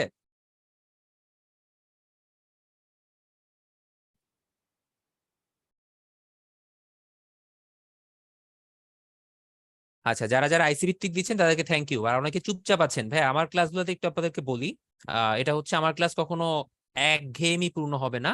আপনাদের সাথে কথোপকথন তো আর সম্ভব না, কারণ এট এ টাইম আপনাদের এত পার্টিসিপেন্টের সাথে কথা বলা পসিবল না অনলাইনে। সো চ্যাট বক্সটাই আপনারা ইউজ করবেন আমার সাথে কথা বলার জন্য। সো আমি জিজ্ঞেস করলে একটু রেসপন্স করবেন, ট্রাই করবেন আর কি, যতটুকু পারা যায়। আচ্ছা, আইসি ভিত্তিক কম্পিউটার ছিল এটা, কারণ আইসি ভিত্তিক জেনারেশনটা শুরু হয়েছিল 1965 সালের পর থেকে। ঠিক আছে, এবং 1969 আমরা এনেছি, সো ডেফিনেটলি এটার কথার সাথে কাজের মিল আছে। পরবর্তীতে স্বাধীনতা পেলাম আমরা, স্বাধীনতার পরবর্তীতে কিন্তু আমরা কম্পিউটার বা এই টেকনোলজি নিয়ে খুব একটা মাথা ঘাটানো হয়নি। বিভিন্ন রাজনৈতিক টার্ময়েল ছিল, পলিটিক্যাল মুভমেন্ট ছিল, ঝামেলা ছিল, এগুলোর জন্য কম্পিউটারে খুব বেশি একটা উন্নতিও হয়নি। তো 1979 সালের দিকে বাংলাদেশ প্রকৌশল বিশ্ববিদ্যালয়ে হচ্ছে একটা কম্পিউটার আনা হয় IBM 370-তে। আমি একটু লিখে দিই, 1979 সালের দিকে আমাদের বুয়েটে একটা IBM 370 সিরিজের একটা কম্পিউটার আনা হয়েছিল, ঠিক আছে, কাজকর্ম চালানোর জন্য। পরে IBM 4300 সিরিজের কম্পিউটার আনা হয়, আর অনেক কিছু আছে, এত কিছু লাগবে না ভাই, মাথায় রাখার দরকার নাই। শেষ পর্যন্ত কম্পিউটার আনা হলেও কোনো তড়িৎ কৌশল যেরকম একটা বিভাগ ছিল ইলেকট্রিক্যাল, কিন্তু কম্পিউটার বিজ্ঞানের কোনো বিভাগ ছিল না। এই জন্য 1984 সালে হচ্ছে বুয়েটে CSE ডিপার্টমেন্ট চালু হলো, কারণ আসলে কম্পিউটারের আমাদের টেকনোলজি ডেভেলপমেন্ট দরকার, বিশ্ব এগিয়ে যাচ্ছে, আমরা পিছিয়ে আছি। আমরা এখনো মারামারি, কাটাকাটি, স্বৈরাচার, তারপর হচ্ছে বিভিন্ন মিলিটারি শাসন, এগুলো নিয়েছিলাম, ঠিক আছে। এখানটা আমরা অনেক পিছিয়ে গেছি, কিন্তু যদি ঠিকঠাক মতো আমরা এগোতে পারতাম, আমরা কিন্তু আরো অনেক ডেভেলপমেন্ট করতে পারতাম এই জায়গাগুলোতে। যাই হোক, তো বুয়েটে কম্পিউটার যখন আপনার ডিপার্টমেন্টটা চালু হলো, তারপর থেকে কম্পিউটার আনাও হলো। 1986-87 সালের দিকে অনেক কম্পিউটার বাংলাদেশে এসেছে, 1988-90 এর দিকেও অনেক কম্পিউটার এসেছে, এবং 1981 সালের দিকে প্রথম আপনার এপসন কোম্পানি আপনার ল্যাপটপ চালু করলো। এরপরে ম্যাকিনটোশ, অ্যাপেল কোম্পানি এস্টাবলিশ হলো 1978-এ। এরাও কিন্তু ধীরে ধীরে অনেক কম্পিউটার তৈরি করলো, ধীরে ধীরে বাংলাদেশে কম্পিউটার আসা শুরু করলো।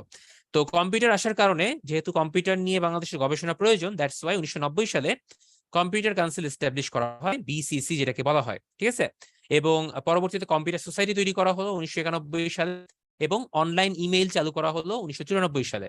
তো ইমেইল চালু করা হলেও ইন্টারনেট ছিল না, তো ইন্টারনেট চালু করা হলো 1996-এ। এই ইনফরমেশন গুলো সবগুলো গুরুত্বপূর্ণ, মনে রাখবেন, ঠিক আছে। আচ্ছা, এবং এরপরে ধীরে ধীরে আরো অনেক কিছু হয়েছে ভাই। আমরা সাবমেরিন কেবল পেয়েছি, আমাদের 4G এসেছে, 5G এসেছে, হোয়াট এভার বর্তমান পর্যন্ত আমরা চলে আসছি। যতই 4G 5G বলি না কেন ভাই, এখনো কিন্তু আমরা অনেক জায়গায় 2Gও পাই না। গ্রাম দেশে গেলে, বা শহরের কোনো চিপা চাপাই গেলে, বা ব্লকে চলে গেলে, কোন একটা ব্লকেট পড়লে বা বাধা বিপত্তি আসলে দেখবেন ওখানে 2Gও পাচ্ছেন না। আমি ভাই টেলিটক ইউজ করি পার্সোনালি, আমার বাংলালিংক ইউজ করি, টেলিটক ইউজ করি। তো এই মেট্রো রেলের নিচ দিয়ে যাওয়ার সময় অনেক ক্ষেত্রে আমি দেখি জ্যামে পড়লে টেলিটক 4G থেকে 2-3টা বার কমে যায়, মানে 2G পর্যন্ত পায় না, লোডই হয় না। সো ডেফিনেটলি আসলে এইভাবে 5G 4G এস্টাবলিশ করে লাভ নাই, যখন আপনার দেশের বিভিন্ন জায়গাতে 2G 3G ঠিক মতো পাওয়া যায় না। আর ঢাকার বাইরে বা বিভিন্ন মফস্বলে গেলে তো কথাই নাই, আপনি হাইওয়ে দিয়ে যাবেন, দেখবেন নেটওয়ার্ক নাই, 1G হয়ে আছে, আপনি কিচ্ছু ইউজ করতে পারবেন না। তো সেক্ষেত্রে কিভাবে আমি বলি যে আমি 5G যুগে চলে আসছে বাংলাদেশ? ডেফিনেটলি এটা একটা মানে জোকার লেভেলের হয়ে গেছে।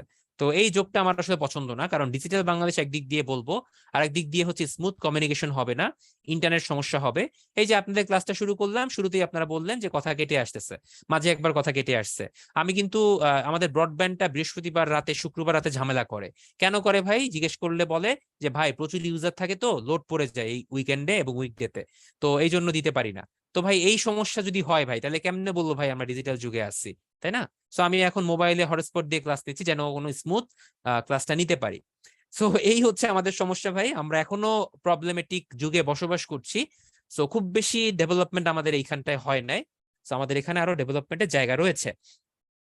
আচ্ছা, কম্পিউটার ভিত্তিক কিছু পত্রিকা বাংলাদেশে চালু করা হয়েছিল এই 1990-এর দশকে।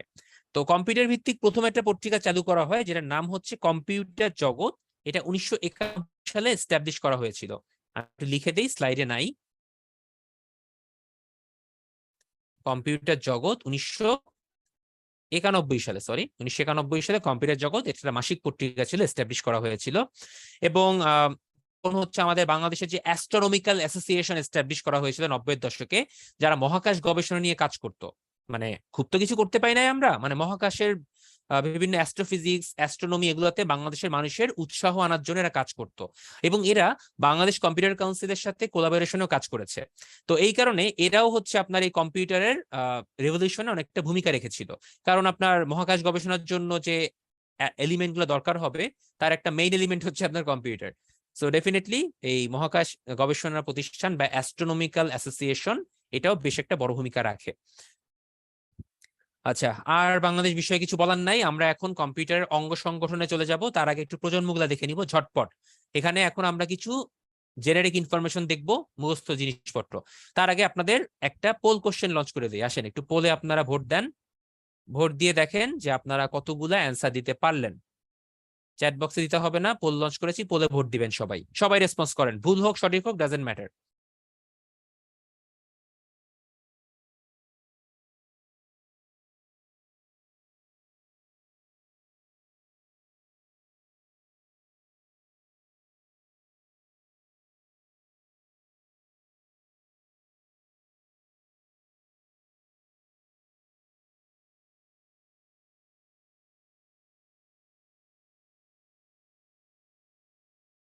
আচ্ছা, অনেকেই যেটা ভুল করেছেন সেটা আমি একটু পোলটা শেষ করে দিচ্ছি। ভুল অ্যান্সার জয়যুক্ত হয়েছে, 48% ভুল দিয়েছেন। সবাই ইন্টেল 4004 দিয়েছেন। ভাই এটা হচ্ছে মাইক্রোপ্রসেসরের ব্র্যান্ড, এটা কম্পিউটার না ভাই। আপনার কম্পিউটারের প্রসেসর তো ইন্টেল ভাই।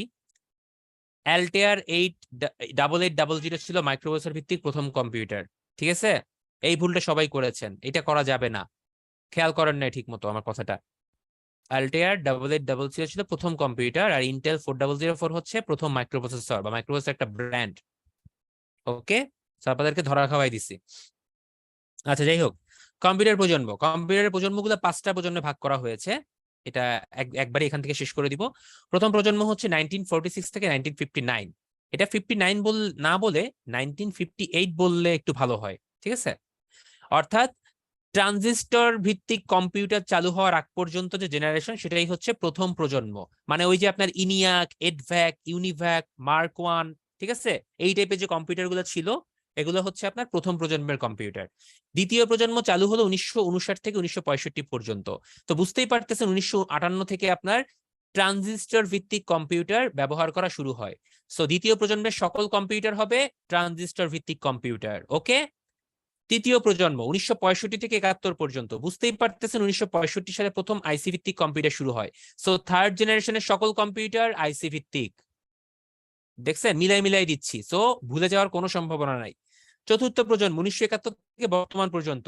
বলেছিলাম যে মাইক্রোপ্রসেসর তৈরি হয়েছিল 1971 সালে, ওই যে ইন্টেল 4004। তখন থেকেই বর্তমান যে প্রজন্ম, মানে এখন পর্যন্ত যে চতুর্থ প্রজন্ম চলমান, সেটা চালু হয়েছিল। অর্থাৎ বর্তমানে সকল কম্পিউটারই হচ্ছে মাইক্রোপ্রসেসর ভিত্তিক। পঞ্চম প্রজন্ম বলে একটা ভবিষ্যৎ প্রজন্ম চিন্তা ভাবনা করা হচ্ছে, যেটাকে আমরা আসলে ন্যাচারাল ল্যাঙ্গুয়েজের কম্পিউটার বলছি। অর্থাৎ এই কম্পিউটার গুলো হবে হচ্ছে আপনার আর্টিফিশিয়াল ইন্টেলিজেন্স যুক্ত, আপনার ভয়েস রিকগনিশন করতে পারবে, সব ধরনের ল্যাঙ্গুয়েজ বুঝবে, শুধুমাত্র বাইনারি কোড দিয়ে কাজ করতে হবে না, এই টাইপের অনেক কিছু নিয়ে হচ্ছে আপনার ফিফথ জেনারেশন কম্পিউটার হচ্ছে। হ্যাঁ, ইকবাল ভাই কোয়ান্টাম কম্পিউটারের কথা বলছেন, সেটাও ফিফথ জেনারেশনের কথাবার্তাই, মানে এর মধ্যেই চলে আসে বা ভবিষ্যৎ প্রজন্মের মধ্যে পড়ে, ঠিক আছে? এই হচ্ছে ইন এ নাটশেল 5টা জেনারেশনের কম্পিউটার। আপনাদের স্লাইডে এবং প্রিপারেশন বুকে 5টা জেনারেশন সম্পর্কেই কিছু ইনফরমেশন দেওয়া আছে, রিডিং করে নিবেন। আমি কিছু জিনিস দাগিয়ে দিচ্ছি, এগুলো একটু পড়বেন।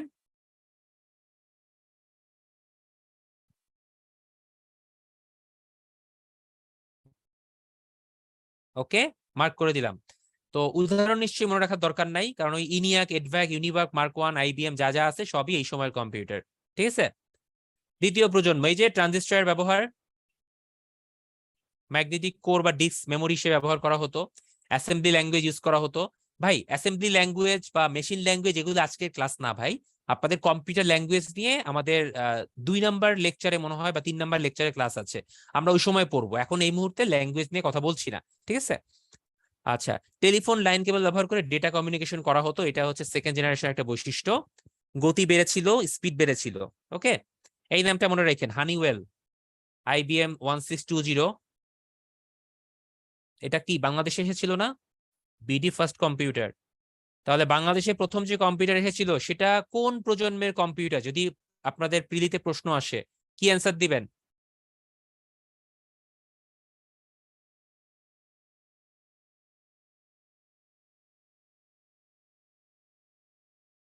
ডেফিনেটলি সেকেন্ড প্রজন্ম।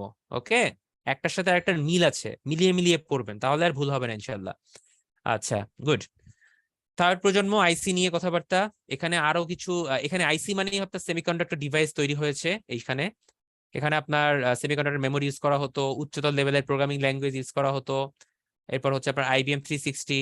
এই যে আইবিএম 360 কম্পিউটার আপনার 1969 সালে বাংলাদেশে এসেছিল পরিসংখ্যান ব্যুরোতে। ব্যাস।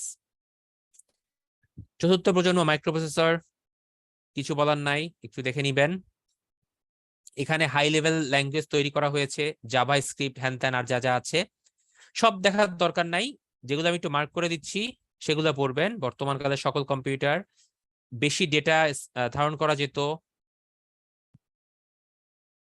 ভাই কম্পিউটারের নাম্বার, বিভিন্ন মডেল নাম্বার দেওয়া হয় না, 120, 240, 360 এরকম নম্বর দেওয়া হতো আর কি, ঠিক আছে? ভেরি লার্জ স্কেল ইন্টিগ্রেশন বা ভিএলএসআই প্রযুক্তি, এটা একটা specific technology. Computer analog integrated service বা অ্যানালগ ইন্টিগ্রেটেড চিপে ভিএলএসআই টেকনোলজি ইউজ করা হতো, ঠিক আছে? এইটা প্রথম মাইক্রোপ্রসেসর ভিত্তিক কম্পিউটার ব্যবহার করা হয়। সো ভিএলএসআই টেকনোলজি কোন কম্পিউটার ব্যবহার করা হয় যদি প্রশ্ন আসে, ডেফিনেটলি 4th জেনারেশনে। ওকে, আর পঞ্চমটা তো বললামই, ন্যাচারাল ল্যাঙ্গুয়েজ, কৃত্রিম বুদ্ধিমত্তা থাকবে, আর্টিফিশিয়াল ইন্টেলিজেন্স থাকবে, ভয়েস রিকগনিশন সিস্টেম থাকবে, ব্লা ব্লা ব্লা। ওকে, আচ্ছা, একটা পোল কোশ্চেন আছে, এটা চ্যাট বক্সে রেসপন্স করেন, পোল কোশ্চেনে লঞ্চ করবো না, দ্রুত বলে ফেলেন। নিচের কোনটি দ্বিতীয় প্রজন্মের কম্পিউটারের প্রোগ্রামিং ভাষা?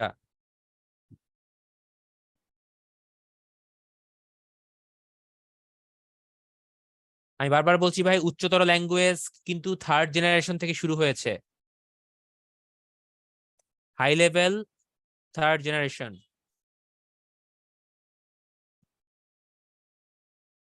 Machine language 1st generation. Assembly language 2nd generation. আর very high language 4th generation. So assembly ল্যাঙ্গুয়েজের মধ্যে আপনার ফোরট্রান পড়ে। সো ফোরট্রান হচ্ছে আপনার 2nd জেনারেশনের language. Java, C, C plus plus এগুলো সব হচ্ছে হাই লেভেলের 3rd জেনারেশনের মধ্যে পড়বে, ঠিক আছে? আর মেশিন ল্যাঙ্গুয়েজ স্পেসিফিক ল্যাঙ্গুয়েজ। বললাম তো ভাই, প্যারা নিয়েন না, ল্যাঙ্গুয়েজের ক্লাস আপনাদের নেওয়া হবে, তখন ক্লিয়ার হয়ে যাবে। আচ্ছা, আমাদের পরবর্তী টপিক হচ্ছে কম্পিউটারের প্রকারভেদ, অর্থাৎ কি কি রকম কম্পিউটার আছে, অ্যানালগ, ডিজিটাল, হাইব্রিড। এই পুরো জিনিসটাই হচ্ছে আপনার একটা মুখস্থ টাইপের ইনফরমেশন। সো আসেন আমরা শুরু করি। কম্পিউটারের প্রকারভেদ, মেইনলি কম্পিউটারকে ভাগ করা হয় 3টা ভাগে, অ্যানালগ, ডিজিটাল আর হাইব্রিড। মানে অ্যানালগ প্লাস ডিজিটাল দুইটার সম্মিলনে যেটা হয় হাইব্রিড। অ্যানালগের মধ্যে পড়ছে হচ্ছে আপনার ওই যে প্রাচীন আমলের যে কম্পিউটারগুলো ছিল, সেগুলোর কিছু অ্যাপ্লিকেশন আমরা এখনো ব্যবহার করি, কারণ এই অ্যাপ্লিকেশনগুলো শুধুমাত্র ওই ক্ষেত্রগুলোতেই আমাদের জন্য ফিজিবল বা ব্যবহার করলে সুবিধা পাওয়া যায়, তাই আমরা ওইটাই ব্যবহার করি। আর ডিজিটালটা হচ্ছে তো বর্তমান ডিজিটাল কম্পিউটার।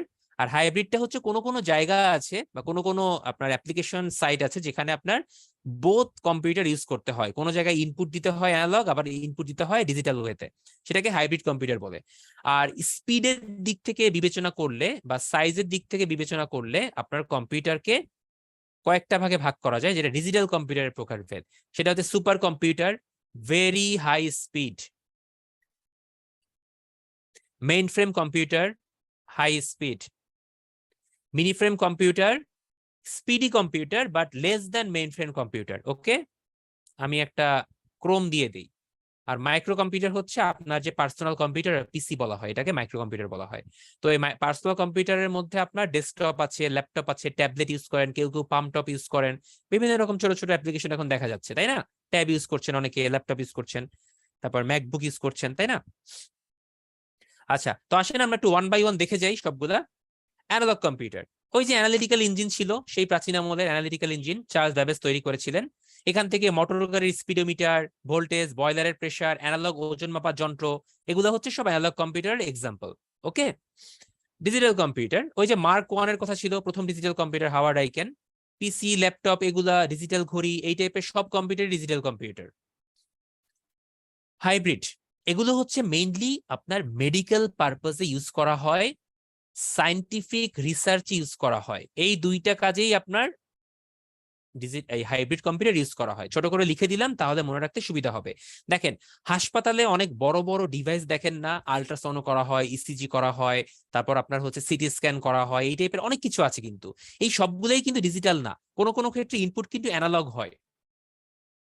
ওকে, সো ইনপুট অ্যানালগ হলেও আউটপুট ডিজিটাল প্রকৃতির, এই টাইপের কম্পিউটারগুলোই হচ্ছে হাইব্রিড কম্পিউটার। সো হসপিটালের মেডিকেল সিস্টেমের জিনিসপত্র, পাওয়ার প্ল্যান্ট, তারপর হচ্ছে আপনার সুপারসনিক বিমান, মহাকাশযান, ক্ষেপণাস্ত্র নিক্ষেপ, মিসাইল নিক্ষেপ, এক্ষেত্রেও আপনার সায়েন্টিফিক যে রিসার্চ গুলো হয় সেখানেও হাইব্রিড কম্পিউটার ব্যবহার করা হয়। এবার আসি স্পিডের ভিত্তিতে। মাইক্রো কম্পিউটার সব থেকে কম স্পিড, যেটা আমাদের পার্সোনাল কম্পিউটার। ওকে, এক লাইনে শেষ করলাম, এটা নিয়ে বেশি ডিটেলসের দরকার নাই। মিনি কম্পিউটার, মিনি কম্পিউটারের জনকটা একটু মনে রাখেন ভাই, ওলসেন, এটা লাগবে।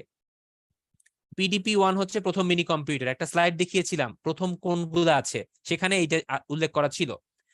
উদাহরণ না পড়লেও চলবে, এত দরকার নাই ভাই, এই যে ক্রস দিয়ে দিলাম, কিচ্ছু দরকার নাই, আর লাগবে না।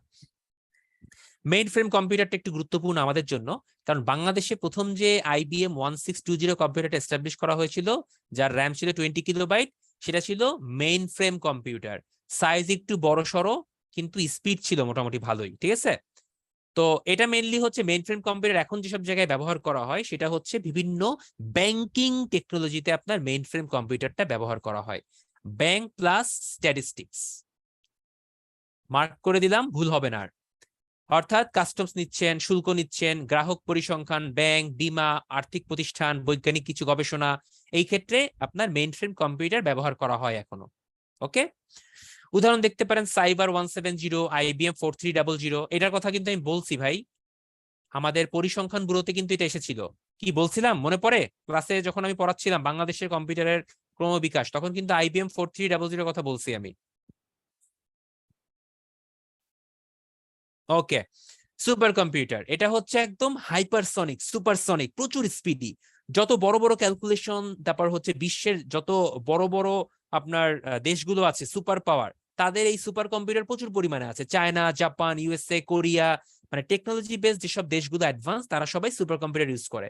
তারা সাইন্টিফিক রিসার্চ, তারপর হচ্ছে আপনার অ্যানালাইসিস, নভোযান, জঙ্গি বিমান, ক্ষেপণাস্ত্র, মহাকাশ গবেষণা, নাসার কথা বলছি আমি, সব জায়গাতে আপনার সুপার কম্পিউটার ইউজ করা হয়। সেখানে এই ধরনের মেইন ফ্রেম, মাইক্রো, মিনি এগুলো দিয়ে কাজ করা যায় না, ঠিক আছে। স্পিড স্পিড ডিপেন্ড করে হচ্ছে আপনার র্যামের উপরে, আপনি কি সাইজের র্যাম ইউজ করছেন, আপনার হচ্ছে একটা কোনো এক্সিকিউশন টাইম কত, আপনার কি পরিমাণ আপনার ডেটাবেস ইউজ করছেন, ডাটা বাসটা কেমন। আমরা একটু পরে কম্পিউটার বাস পড়বো, ডাটা বাস যেটা, এই বাসের উপরও স্পিড ডিপেন্ড করে, অনেকগুলো এলিমেন্টের উপর ডিপেন্ড করে ভাই, ঠিক আছে। আচ্ছা, তো বাংলাদেশে একমাত্র সুপার কম্পিউটার কোনটা একটু দেখে নিয়েন ভাই। এবং বর্তমানে বিশ্বে সব থেকে বেশি স্পিডি সুপার কম্পিউটার মেবি ফুগাকু, জাপানের। এটা ভুল হতে পারে ভাই, একটু গুগল থেকে সার্চ করে নিবেন, কারণ এটা প্রতিনিয়ত চেঞ্জ হয়। কিছুদিন আগে কোরিয়ার একটা কম্পিউটার ছিল স্পিডি, কিছুদিন আগে চাইনিজ একটা কম্পিউটার ছিল, ঠিক আছে, এখন আবার জাপানে হয়ে গেছে। মাসুম ভাই প্রশ্ন করেছেন বাংলাদেশ সুপার কম্পিউটার দিয়ে কি করে। ভাই কি করে এটা তো আসলে মানে জিজ্ঞেস করা যায় না। বাংলাদেশ না হয় একটু গরিব টাইপের দেশ, তার মানে কি তারা সুপার কম্পিউটার আনতে পারবে না? ডেফিনেটলি পারবে ভাই, এটা এমন কোনো ব্যাপার না। কি করে ভাই? কাজ করে, যে কাজে ইউজ করা হয় সেটাই করে। হুম। আচ্ছা, ভারতে পরম নামে একটা কম্পিউটার আছে, সুপার কম্পিউটার, এই নামটা একটু মনে রাখেন। এমবেডেড কম্পিউটার আমি পড়াবো না, আমি শুধু আপনাদেরকে উদাহরণ দিব, আপনারা পড়ে নিবেন। What is embedded computer?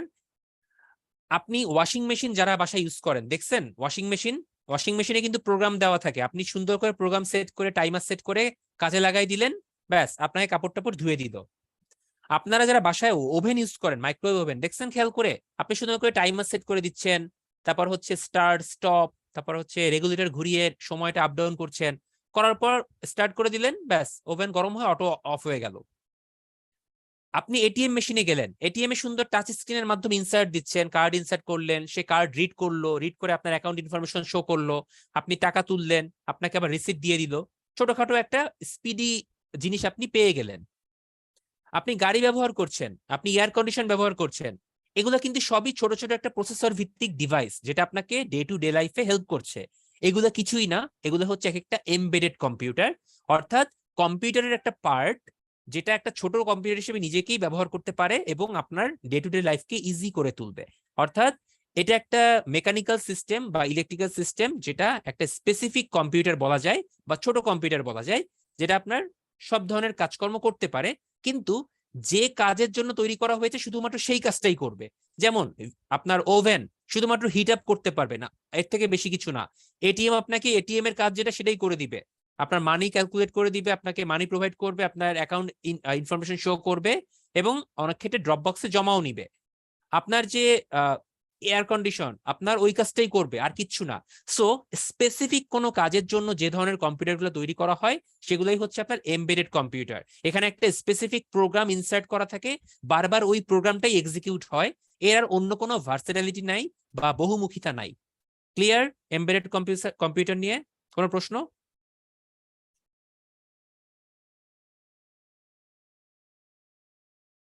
Yes, MP3 প্লেয়ারও ভাই এমবেডেড। থ্যাংক ইউ ভাইয়া, আমার এটা বলতে খেয়াল ছিল না। এই যে টিভি, ডিভিডি, এগুলো সবই এমবেডেড। টিভি বলতে আসলে স্মার্ট টিভির কথা বলছি। আচ্ছা, একটু আগে আপনাদের বললাম ভাই, কথাবার্তা জিজ্ঞেস করলে অ্যান্সার দিবেন, চুপ করে আমার কথা শুনতে তো লাভ নাই। এগুলো শুনবেন, ওই বাংলাদেশ অ্যাফেয়ার্স ইন্টারন্যাশনাল অ্যাফেয়ার্স শুনবেন, এক কান দিয়ে ঢুকাবেন আর চুপ করে শুনতে থাকবেন খালি। আচ্ছা যাই হোক, প্রথম ক্লাস যেহেতু অনেকেই বুঝতেছেন না ভাই, আমার ক্লাসগুলোতে রেসপন্স লাগবে ভাই, ঠিক আছে? রেসপন্স বলবেন, কথা বলবেন, ঝিমাইলে হবে না। এমবেডেড কম্পিউটার নিয়ে কিছু ইনফরমেশন দেওয়া আছে, এগুলা না পড়লেও চলে আমার মতে, এই স্লাইডটা না পড়লেও চলবে, বাট আপনি এটা পড়তে পারেন, মাইক্রো কন্ট্রোলার ব্যবহার করা হয়, আর কিছু না। প্রথম কোন এমবেডেড কম্পিউটার ছিল চাইলে দেখতে পারেন, আর দরকার নাই। তৈরি করেন কে, কি কে তৈরি করে, কোনো দরকার নেই, লাগবে না। স্মার্টফোনকে এমবেডেড ডিভাইস বলা যেতে পারে, বিকজ স্মার্টফোনেও আপনার র্যাম রম আছে। এও হচ্ছে, কিন্তু স্মার্টফোন কিন্তু শুধুমাত্র একটা স্পেসিফিক কাজ করে না, স্মার্টফোনের একটা বহুমুখিতা আছে। সো স্মার্টফোনকে এমবেডেড কম্পিউটার বলাটা আসলে কঠিন, ঠিক আছে? ওকে, এবার আমরা আমাদের লাস্ট টপিকে চলে আসলাম, সেটা হচ্ছে কম্পিউটারের অঙ্গ সংগঠন, কম্পিউটারে কি কি পার্ট থাকে। আচ্ছা, আমি কম্পিউটারের পার্টটা আপনাকে একটা স্লাইড অ্যাড করে বুঝাই দেই, তাইলে আর কোনো কনফিউশন থাকবে না, ইজি হয়ে যাবে ব্যাপারটা অনেক। Just a minute.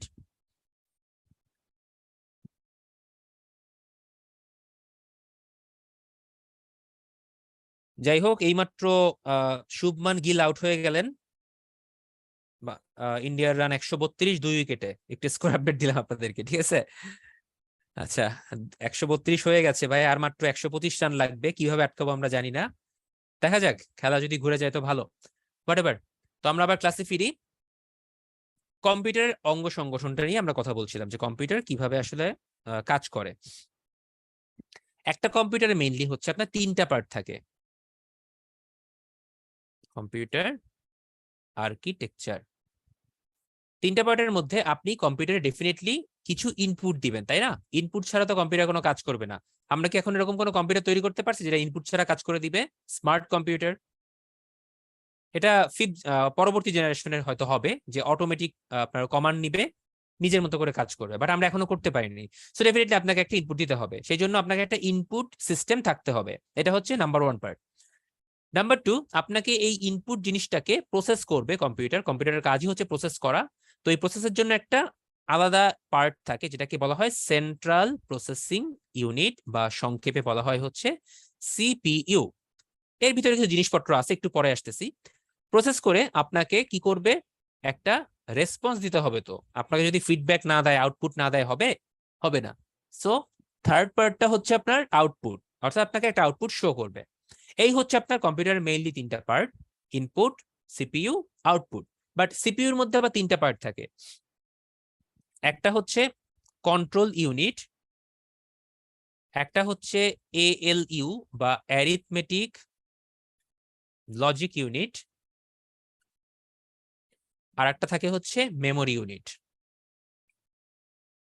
আচ্ছা, তো এখন কথা হচ্ছে what is control unit. Control ইউনিটের কাজটা হচ্ছে পুরো কম্পিউটারের পুরা ব্যাপারটাকে কন্ট্রোল করা, including the hardwares and সফটওয়্যারস। Computer আমরা জানি হার্ডওয়্যার হচ্ছে ভিজিবল জিনিসপত্র, সফটওয়্যার হচ্ছে যেটা আনটাচেবল, টাচ করা যায় না, কিন্তু যেটা ছাড়া কম্পিউটার কাজও করে না। তো কম্পিউটার হার্ডওয়্যার এবং সফটওয়্যারের মধ্যে সমন্বয় সাধন করাটাই হচ্ছে সিপিইউর মেইন কাজ, যেটাকে বলা হয় হচ্ছে ইন্টারফেসিং। ইন্টারফেসিং মানে হচ্ছে কম্পিউটারের সফটওয়্যার এবং হার্ডওয়্যারের মধ্যে সমন্বয় সাধন করা। ওকে, তো কন্ট্রোল ইউনিট হচ্ছে পুরো কম্পিউটারটাকে কন্ট্রোল করে, এবং এই কন্ট্রোল ইউনিটের কাজ কিন্তু সব থেকে বেশি। এই কন্ট্রোল ইউনিট হচ্ছে ইনপুট সিস্টেমকেও অনেকটা কন্ট্রোল করে, কিভাবে ইনপুট নিব, কিভাবে আউটপুট যাবে, এই পরবর্তী অংশগুলো এএলইউ বা মেমোরি ইউনিট কিভাবে কাজ করবে, সবকিছু কন্ট্রোল ইউনিট কমান্ড দিয়ে ঠিক করে দেয়। তো কন্ট্রোল ইউনিট হচ্ছে কিছু কমান্ড সেন্ড করে। মনে করেন আপনি একটা ইনপুট দিলেন, ইনপুটটা কন্ট্রোল ইউনিট অ্যাবজর্ব করলো, অ্যাবজর্ব করে সে দেখলো যে এটা আসলে কি করতে হবে। যদি এমন হয় যে এখানে কোনো লজিক্যাল ফাংশন আছে বা লজিক্যাল ক্যালকুলেশন আছে, ডেফিনেটলি সে কমান্ডটা গো থ্রু করে দিবে হচ্ছে এএলইউ দিকে, arithmetic logic unit. Arithmetic logic unit যাবতীয় লজিক্যাল ক্যালকুলেশন করে দিবে, এটাই হচ্ছে তার কাজ। যদি তার মনে হয় না কমান্ডটা এমন কিছু করতে হচ্ছে না, এটা আমি শুধু স্টোর করলে হবে, সে মেমোরি ইউনিটের দিকে একটা কমান্ড দিয়ে দিবে যে store. So definitely memory unit তখন সেটা স্টোর করবে।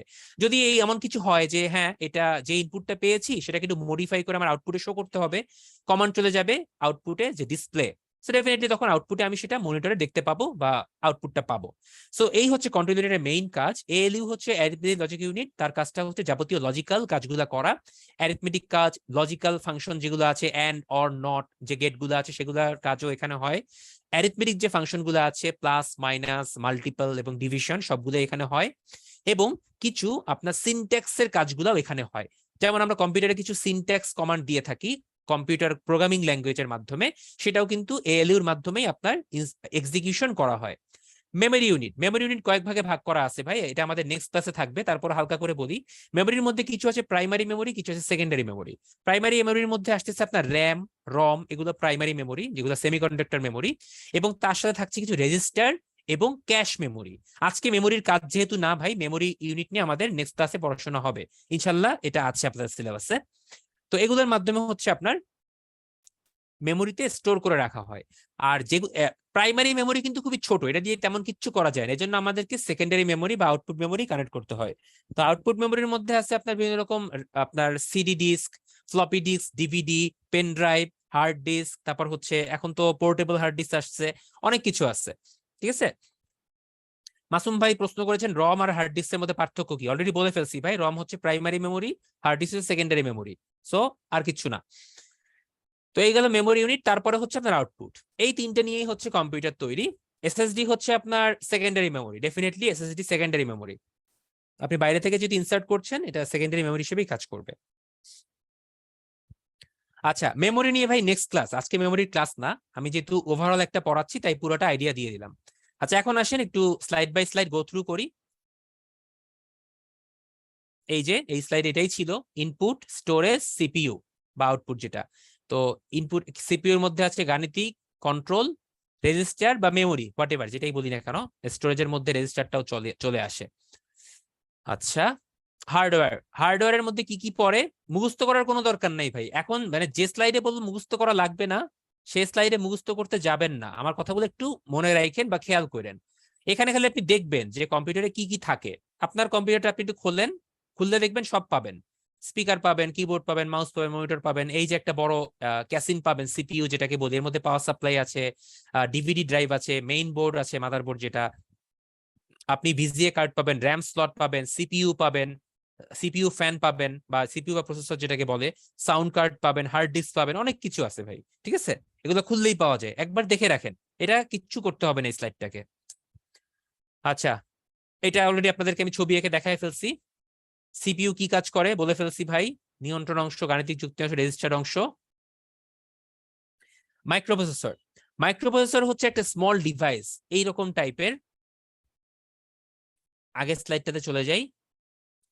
এই যে এখানে সিপিইউ দেওয়া আছে, কিন্তু না, এটা একটা মাইক্রোপ্রসেসর। দেখেন এটাকে জুম করলে আপনি কোর টু সামথিং লেখা দেখা আছে এখানে, মানে কোর i2 বা কোর i3 একটা প্রসেসর। মাইক্রোপ্রসেসরটাই হচ্ছে কম্পিউটারের প্রাণ, যার মাধ্যমে কম্পিউটারের সকল আইসি থেকে শুরু করে সবকিছু একটার সাথে একটা ইন্টারকানেক্টেড। সো এটা হচ্ছে খুবই ছোট সাইজের একটা ডিভাইস, কিন্তু এখানে প্রচুর পরিমাণ ছোট ছোট চিপ ইমপ্লিমেন্টেড করা আছে বা ইন্টিগ্রেটেড করা আছে, যেমন ট্রানজিস্টর, ডায়োড, রেজিস্টার, ক্যাপাসিটর, এগুলো আইসির মধ্যে তৈরি করা আছে। এগুলোর মাধ্যমেই হচ্ছে মাইক্রোপ্রসেসরটা বিল্ড আপ করা হয়। তো প্রথমে যে ওই ইন্টেল 4004 মাইক্রোপ্রসেসরের কথা বলছিলাম, তাতে মাত্র 2300 ট্রানজিস্টর ছিল, কিন্তু বর্তমানে যে কোর i7 আমরা ইউজ করি ইন্টেলের, তাতে দেখেন 227 কোটি ট্রানজিস্টর আছে। Can you imagine? কিভাবে পসিবল ভাই? হ্যাঁ, ঠিক আছে, এটা শুধুমাত্র এই ভিএলএসআই টেকনোলজির মাধ্যমে করা পসিবল হয়েছে, যেটা একটু আগে আপনাদেরকে আমি বলেছিলাম, ভেরি লার্জ স্কেল ইন্টিগ্রেশন, অর্থাৎ ছোট্ট একটা জায়গাতে প্রচুর পরিমাণ ছোট ছোট চিপ ইনসার্ট করা হয়, এরা প্রত্যেকে ইন্ডিভিজুয়ালি কাজ করে। মাইক্রোপ্রসেসর তিন রকম, আপনারা শুধু প্রকারভেদটা পড়েন। একটা হচ্ছে সিস্ক, একটা হচ্ছে রিস্ক, আর একটা হচ্ছে স্পেশাল পারপাসে তৈরি করা হয়। What is CISC? সহজ ভাবে বলতেছি ভাই, পেঁচাবেন না। সিস্ক হচ্ছে কমপ্লেক্স ইনস্ট্রাকশন সেট কম্পিউটিং, মানে যে টাইপের ইনস্ট্রাকশন গুলো একটু কমপ্লেক্স বা জটিল, তাদেরকে নিয়ে যে মাইক্রোপ্রসেসর ডিল করে তাকেই বলা হয় সিস্ক। যেমন অ্যাসেম্বলি ল্যাঙ্গুয়েজ, মানে সেই আপনার সেকেন্ড জেনারেশনের যে ল্যাঙ্গুয়েজটা ছিল অ্যাসেম্বলি ল্যাঙ্গুয়েজ, সেই ল্যাঙ্গুয়েজটা কিন্তু বর্তমান কম্পিউটারের মাইক্রোপ্রসেসর গুলো ধরতে পারে না। সো এইটা হচ্ছে একটু কমপ্লেক্স, তো এই কারণে এটাকে বলা হয় কমপ্লেক্স ইনস্ট্রাকশন সেট কম্পিউটিং। ওকে, তো এটা এইটুক জানলেই চলবে। আর রিস্ক প্রসেসর হচ্ছে রিডিউসড ইনস্ট্রাকশন সেট কম্পিউটিং, মানে একটু অপেক্ষাকৃত সহজ টাইপের, যেটাকে রিডিউস বলা হচ্ছে। তো এটা বর্তমান যে আমরা প্রোগ্রামিং ল্যাঙ্গুয়েজ গুলো ইউজ করছি তাদের জন্য বেশি উপযোগী। তো বর্তমানে আমরা যে প্রসেসরগুলো ইউজ করছি সবই হচ্ছে বেশিরভাগ রিস্ক প্রসেসর। সো এটা বর্তমান জেনারেশনের, এটা হচ্ছে ওল্ড জেনারেশনের। আর স্পেশাল প্রসেসরকে বলা হয় কো প্রসেসর, যেগুলো কোনো একটা স্পেসিফিক কাজের জন্য ব্যবহার করা হয় বা বানানো হয়। ঠিক আছে, এই হচ্ছে 3 রকম মাইক্রোপ্রসেসর। তো মাইক্রোপ্রসেসর কারা কারা তৈরি করে? ইন্টেল কর্পোরেশন তৈরি করে, মটোরোলা তৈরি করে, এরকম কিছু প্রতিষ্ঠান আছে যারা মাইক্রোপ্রসেসর নিয়ে কাজ করে এবং তৈরি করে। আচ্ছা, মেমোরি এবং অ্যারিথমেটিক লজিক ইউনিটের মধ্যে সংযোগ স্থাপন করে কে? আপনাদের জন্য পোল কোশ্চেন। দাঁড়ান, পোলটা একটু লঞ্চ করে দেই। চ্যাট বক্সে অ্যান্সার দিয়েন না। হ্যাঁ, এবার অ্যান্সার করেন।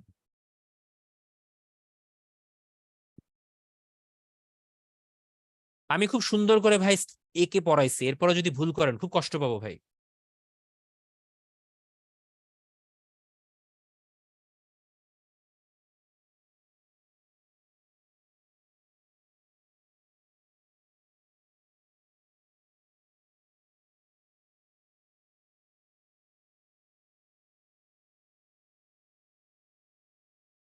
আচ্ছা, ঠিক আছে, আমি পোল কোশ্চেনটা শেষ করে দিচ্ছি ভাই। আপনারা যেভাবে অ্যান্সার দিচ্ছেন খুশি হয়েছি ভাই, 89% কারেক্ট অ্যান্সার দিচ্ছেন। কিন্তু 10% মানুষ দিয়েছেন হচ্ছে র্যাম। ভাই র্যাম কিভাবে আপনার মেমোরি এবং লজিক ইউনিটের মধ্যে সমন্বয় সাধন করবে ভাই? আমি এটা মাথায় আসে না। এটা একটা কমন ব্যাপার, আমি বললাম এত সময় ধরে আপনাদেরকে একে একে পড়ালাম যে কন্ট্রোল ইউনিট হচ্ছে যাবতীয় কমান্ড টমান্ড দিবে। সে অ্যারিথমেটিক লজিক ইউনিটকে বলবে যে লজিক্যাল ফাংশন থাকতে তুমি কাজ করো, এক্সিকিউট করো, এবং সেখান থেকে যে ডাটাটা আসবে বা যে রেজাল্টটা আসবে সেটা আউটপুটে শো করার পাশাপাশি যদি স্টোর করার দরকার হয় সেই কমান্ডটাও তো কন্ট্রোল ইউনিটই দিবে, তাই না? সো মেমোরিতে যদি সেটা স্টোরেজ হিসেবে সেভ করা হয় সেটাও কন্ট্রোল ইউনিটের মাধ্যমেই হবে। সো ডেফিনেটলি এটা কন্ট্রোল ইউনিট সংযোগ সাধন করে থাকে। এখানে র্যাম কোন যুক্তিতে আসবে? একজন দিয়েছেন হচ্ছে আপনার কিবোর্ড। ভাই কিবোর্ড কেমনে হয় ভাই? কিবোর্ড তো একটা দামি ভাই, কিবোর্ডের তো কোনো ব্যাপারই নাই এখানে। কিবোর্ড তো একটা ইনপুট ডিভাইস, ইনপুট ডিভাইস এখানে কোনোভাবেই আসবে না। ঠিক আছে, সো একটু খেয়াল করে মানে কমন সেন্স ইউজ করলেও কিন্তু এটা অ্যান্সার করা পসিবল। আচ্ছা, আমরা এবার কম্পিউটার বাস করব। বাস বলতে আমরা কি বুঝি ভাই? আমরা ঢাকা শহরে হাজার হাজার বাস ঘুরতেছে, অকেজো বাস, নষ্ট বাস, তাই না? ত্রুটিযুক্ত বাস। সেই বাসে আমরা উঠি, বাস আমাদেরকে এক জায়গা থেকে আরেক জায়গায় নিয়ে যায়। তো এখন কথা হচ্ছে কম্পিউটারের মধ্যেও তো আপনার কমিউনিকেশনটা এক জায়গা থেকে আরেক জায়গায় নিতে হবে। যে ডিজিটাল যে সংকেতটা যায় বা ডিজিটাল যে সিগন্যালটা পাস হবে, বাইনারি সিগন্যাল 0 1 এর মাধ্যমে ডিসক্রিট সিগন্যালটা, সেটা কিভাবে পাস হবে? তার জন্য কিছু বাস আছে। এই বাসগুলোকে বলা হয় হচ্ছে কম্পিউটার বাস। ঠিক আছে, তো এই বাসের ডিফাইনটা এভাবে করা হয়, প্রতি সেকেন্ডে বা পার সেকেন্ডে যতগুলা বিট পাস করে তাকেই বাসের প্রশস্ততা বা বাসের উইডথ বলা হয়। উইডথ অর্থাৎ বিট পার সেকেন্ড বা সংক্ষেপে বিপিএস, এটাই হচ্ছে বাসের আপনার উইডথ বা প্রশস্ততা। আর বাসের গতি মাপা হয় হচ্ছে মেগাহার্টজ এককে। 4 মেগাহার্টজ মানে প্রতি সেকেন্ডে আপনার 4 মেগাবিট বা 4 MB ইনফরমেশন বা সিগন্যাল আপনার প্রেরণ করা হচ্ছে। এইভাবে হিসাবটা করা হয়, মানে সাইকেল পার সেকেন্ড। আপনারা বিজ্ঞানে ফ্রিকোয়েন্সি পড়েছেন না বা কম্পাঙ্ক পড়েছেন না? সাইকেল পার সেকেন্ড কই? রেসপন্স কই? ঝিমাই গেলে হবে না।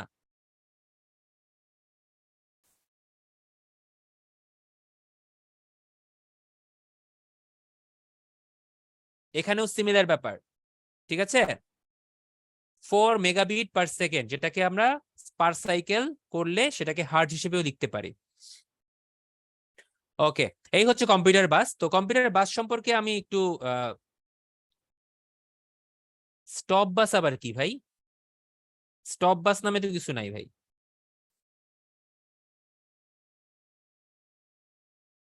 হ্যাঁ বিপুল ভাই, এক্স্যাক্টলি। আসিফ ভাই, স্টপ বাস জিনিসটা কি আমি আসলে বুঝতে পারি নাই। আচ্ছা, মিস্টেকেনলি হয়েছে, ওকে ঠিক আছে। আচ্ছা, বাস সম্পর্কে যা জানতে হবে সেটা বলি। বাসটা তো বুঝতে পারলেন, বাসের 3টা প্রকারভেদ আছে, মানে মেইনলি 2টা প্রকারভেদ, তার ভিতরে আবার 2টা প্রকারভেদ। কম্পিউটার বাস মেইনলি 2 রকম, একটা হচ্ছে আপনার সিস্টেম বাস, এইটাই হচ্ছে মেইন বাস, যেটা দিয়ে কম্পিউটার হচ্ছে আপনার সিগন্যালটা ভিতরে ভিতরে ট্রান্সফার করে। আর একটা হচ্ছে expansion bus, not so important, হালকা পাতলা দেখবো, আমি মার্ক করে দিব কোনটা পড়তে হবে। সিস্টেম বাসটাই হচ্ছে মেইন বাস, যার মধ্যে অ্যাড্রেস বাস, কন্ট্রোল বাস এবং ডেটা বাস। সো বাস বললে আমরা 2 প্রকার বলবো, পরে সিস্টেম বাস হবে 3 প্রকার। অ্যাড্রেস বাস হচ্ছে কোনো একটা ইনফরমেশন কোন অ্যাড্রেসে আছে বা কোন লোকেশনে আছে সেই লোকেশনের অ্যাড্রেসটা আপনাকে আইডেন্টিফাই করবে অ্যাড্রেস বাস। কন্ট্রোল বাস হচ্ছে এই কন্ট্রোল ইউনিটের মধ্যে সবকিছু কন্ট্রোল করবে, কমান্ড দিবে। আর ডেটা বাস হচ্ছে ডেটা ট্রান্সফারে সহায়তা করবে। ওকে, এই হচ্ছে কাজ। তো 3টা বাসের মধ্যে যে জিনিসটা ইম্পর্টেন্ট সেটা হচ্ছে কে কোন মুখী, অর্থাৎ তার ডিরেকশনটা কোন বরাবর, এটা আমরা অনেক সময় মনে রাখতে পারি না। সো এখান থেকে ছবিটার দিকে আমরা একটু তাকাই। বাসগুলো সবসময় হচ্ছে আপনার ইনফরমেশন বা ডেটা হচ্ছে শেয়ার করবে। খেয়াল করেন কাদের মধ্যে শেয়ার করবে। সিপিইউ, যার মধ্যে কন্ট্রোল ইউনিট আছে, অ্যারিথমেটিক লজিক ইউনিট আছে, মেমোরি, ইনপুট আউটপুট, এদের মধ্যেই তো বাসগুলা কানেকশন বিল্ড আপ করবে। তো কন্ট্রোল বাস হচ্ছে উভমুখী, কারণ কন্ট্রোল শুধুমাত্র একদিকে দিলে হবে না, কন্ট্রোল সব দিকে দিতে হবে ভাই। মাথায় খাটান, মুখস্থ করবেন না শুধু। কন্ট্রোল তো যে কোনো একদিকে দিলে হবে না, 2 দিকে দিতে হবে। সিপিইউ থেকেও কন্ট্রোল আসতে পারে, আবার সিপিইউর দিকেও কমান্ড যাইতে পারে, তাই না? দুইটাই হতে পারে। সো এটা উভমুখী। ডেটা বাস, ভাই ডেটা কি শুধুমাত্র একদিকে চলবে? ডেটা তো অন্যদিকেও যাইতে পারে। মনে করেন একটা জায়গাতে এইখানে একটা অ্যাড্রেস, এইখানে একটা অ্যাড্রেস, এখানে একটা অ্যাড্রেস, ডেটা আপনি এখানে পাঠাইলেন, এদিকে কি আর পাঠাবেন না? অবশ্যই পাঠাতে হতে পারে। দ্যাটস ওয়াই ডেটা বাসও বাই ডিরেকশনাল। কিন্তু অ্যাড্রেস বাসটা হচ্ছে একমুখী। কেন? অ্যাড্রেস বাসটা হচ্ছে কোনো একটা মেমোরির অ্যাড্রেস লোকেট করে। তো সেই মেমোরির অ্যাড্রেসটা কোন বরাবর যায়? মেমোরির অ্যাড্রেসটা যায় হচ্ছে আপনার সিপিইউ বরাবর। অর্থাৎ সিপিইউ হচ্ছে অ্যাড্রেস বাসকে কমান্ড দেয় যে তুমি আমাকে ওই মেমোরিটার অ্যাড্রেসটা আমাকে জানাও। তখন অ্যাড্রেস বাস করে কি, মেমোরিতে সেই কমান্ডটা ফ্লো করে দেয় যে তুমি এই অ্যাড্রেসটা এখন আমাকে দিয়ে দাও, আমার সিপিইউ চেয়েছে, আমার কাছে কন্ট্রোল ইউনিট চেয়েছে। দ্যাটস ওয়াই শুধুমাত্র একটা ডিরেকশনেই যেহেতু এই কমান্ডটা যায়, দ্যাটস ওয়াই অ্যাড্রেস বাস হচ্ছে একমুখী বাস। 3টা কি ক্লিয়ার হয়েছে? কোনো কনফিউশন, কোনো প্রশ্ন?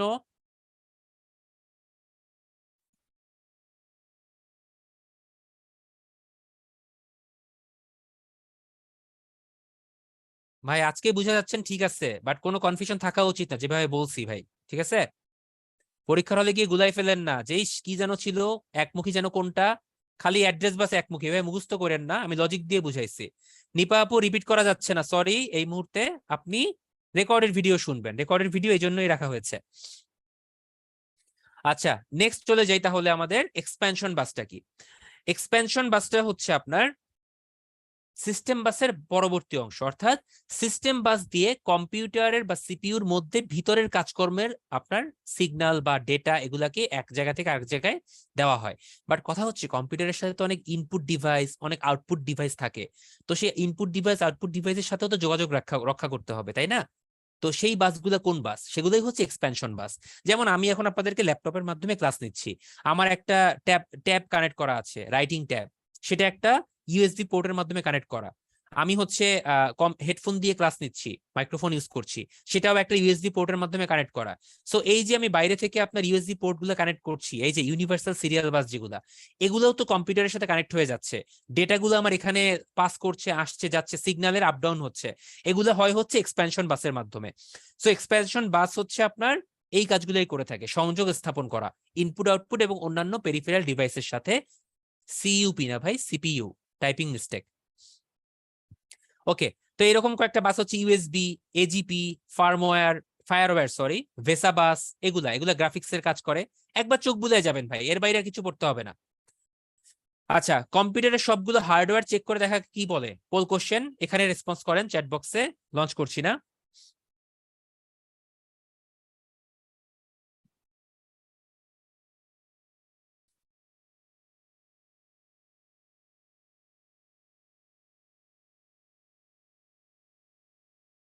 আচ্ছা, এটা বলি, এটার ফুল মিনিংটা জানতে হবে। আপনারা জানেন না ভাই, এটা আসলে রিটেনের টপিক, তারপরও প্রিলিতে রেখে দিয়েছি একটু আপনাদের জানানোর জন্য। হোস্ট কিছু না, এটা হচ্ছে লাস্ট ইন ফার্স্ট আউট। এটাও হচ্ছে আপনার কম্পিউটার ল্যাঙ্গুয়েজের একটা ব্যাপার, স্ট্যাকের ব্যাপার। এটা হচ্ছে ফার্স্ট ইন ফার্স্ট আউট, এটাও হচ্ছে আপনার কম্পিউটার আপনার অ্যারে বা স্ট্যাকের ব্যাপার, এগুলো অন্য জিনিস। ঠিক আছে, এটার অ্যান্সার হবে post, power on self test. অর্থাৎ মিনিংটা জানলে এটা পারা সম্ভব।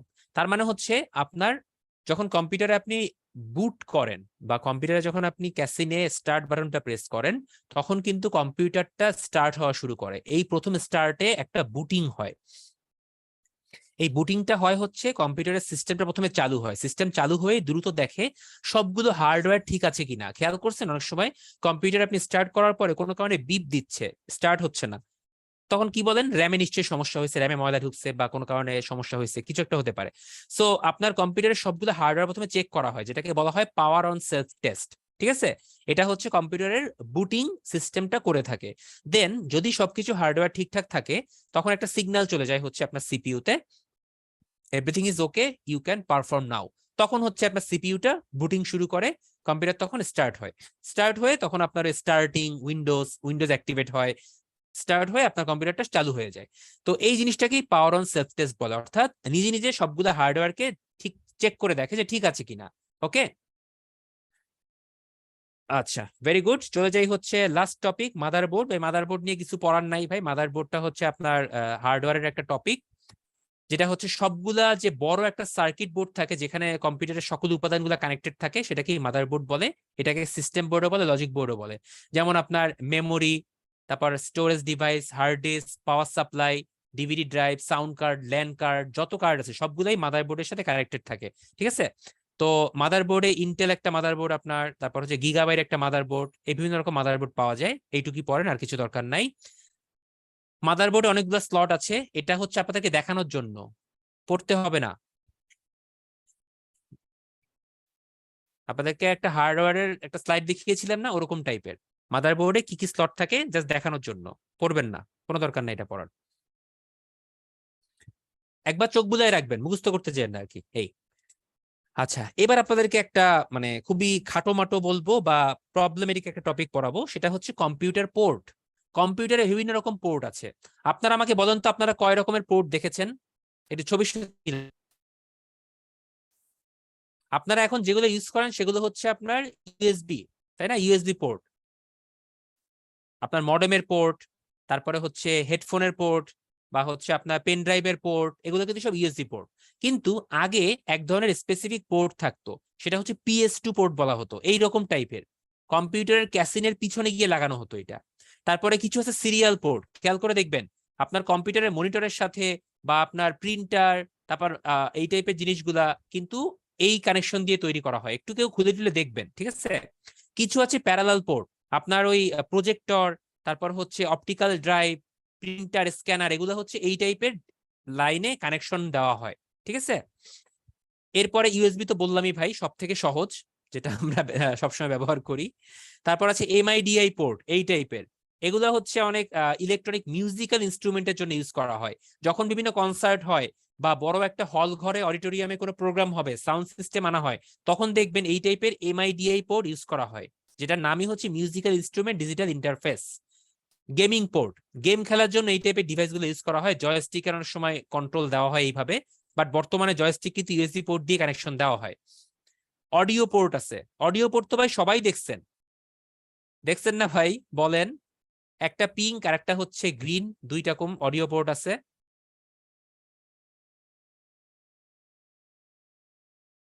ঠিক আছে, এটা অডিও পোর্ট। এবার আসি একটু ভিডিও পোর্টের জন্য, ভিজিএ পোর্ট। ভিজিএ পোর্টটা সব থেকে বেশি ব্যবহার করা হয়, এটা মনিটরে বা আপনার প্রজেক্টরে ইউজ করা হয়। এইচডিএমআই পোর্ট আছে, ডিভিআই পোর্ট আছে। ভাই এত পোর্ট, এত পিন মুখস্থ রাখা পসিবল না।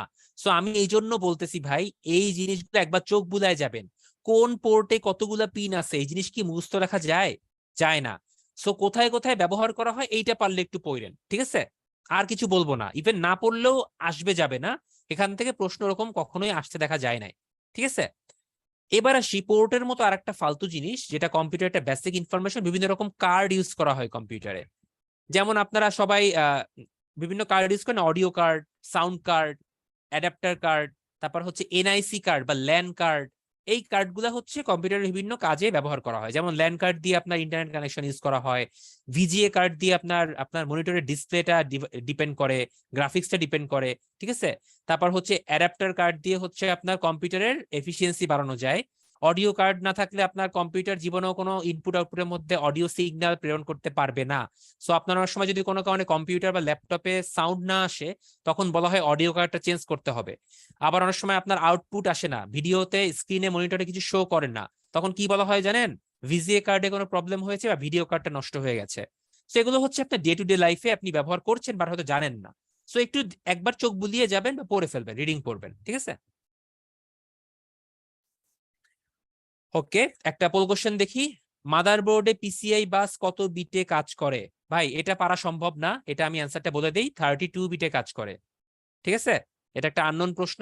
এই ধরনের প্রশ্ন আসলে জাস্ট দেখে শুনে ছেড়ে দিবেন। আমি আবারও বলছি, দেখে শুনে ছেড়ে দিবেন, আউটসাইড অফ স্টাম্পের বল টাচ করা যাবে না, বাদ।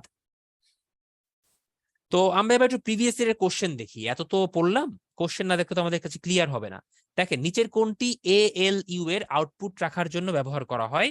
এএলইউ এর আউটপুটটা রাখা হয় হচ্ছে রেজিস্টার নামক ছোট্ট একটা স্টোরেজ ডিভাইসে, যেটাকে প্রাইমারি স্টোরেজ ডিভাইস বলা হয়। রেজিস্টারে কেন রাখা হয়, র্যাম রমে কেন রাখা হয় না, কারণটা বলি। রেজিস্টার হচ্ছে এমন একটা ছোট্ট ডিভাইস, এটা মেমোরি ক্লাসে পড়াবো, তারপরও বলে নেই, যেখানে খুব অল্প সময়ের জন্য ছোট আকৃতির কোনো মেমোরি সেভ করা হয়, দেন ওখান থেকে আবার নিয়ে গিয়ে অন্য জায়গায় কাজে লাগানো হয়। সো সাময়িক সময়ের জন্য রেজিস্টার ইউজ করা হয়, ঠিক আছে? এমবেডেড সিস্টেমে কোন ধরনের মেমোরি ইউজ করা হয়? Embedded device definitely RAM use করা হয়। এসসিএসআই এটার পূর্ণ রূপ কি? এটা একটা কঠিন প্রশ্ন ছিল, হার্ড প্রশ্ন, 44 এসেছিল। Small computer system interface. নিচের কোন মেমোরিতে অ্যাক্সেস টাইম সব থেকে কম? ভাই রেজিস্টারে সব থেকে অ্যাক্সেস টাইম কম, অল্প সময়ের জন্য রাখা হয়, খুব দ্রুত কাজ করে। সিপিইউ কোন অ্যাড্রেস জেনারেট করে? সিপিইউ খেয়াল করেন কোন অ্যাড্রেস জেনারেট করে। সিপিইউ এর কাজটা হচ্ছে অ্যারিথমেটিক লজিক ইউনিটে কমান্ড সার্ভিস প্রোভাইড করা। সো ডেফিনেটলি লজিক্যাল অ্যাড্রেসটা প্রোভাইড করবে, ঠিক আছে, ফিজিক্যালটা করবে না। কম্পিউটার সিপিইউ এর কোন অংশ গাণিতিক সিদ্ধান্তের কাজ করে? আপনারাই এটা অ্যান্সার করেন, আমি করব না, বলেন।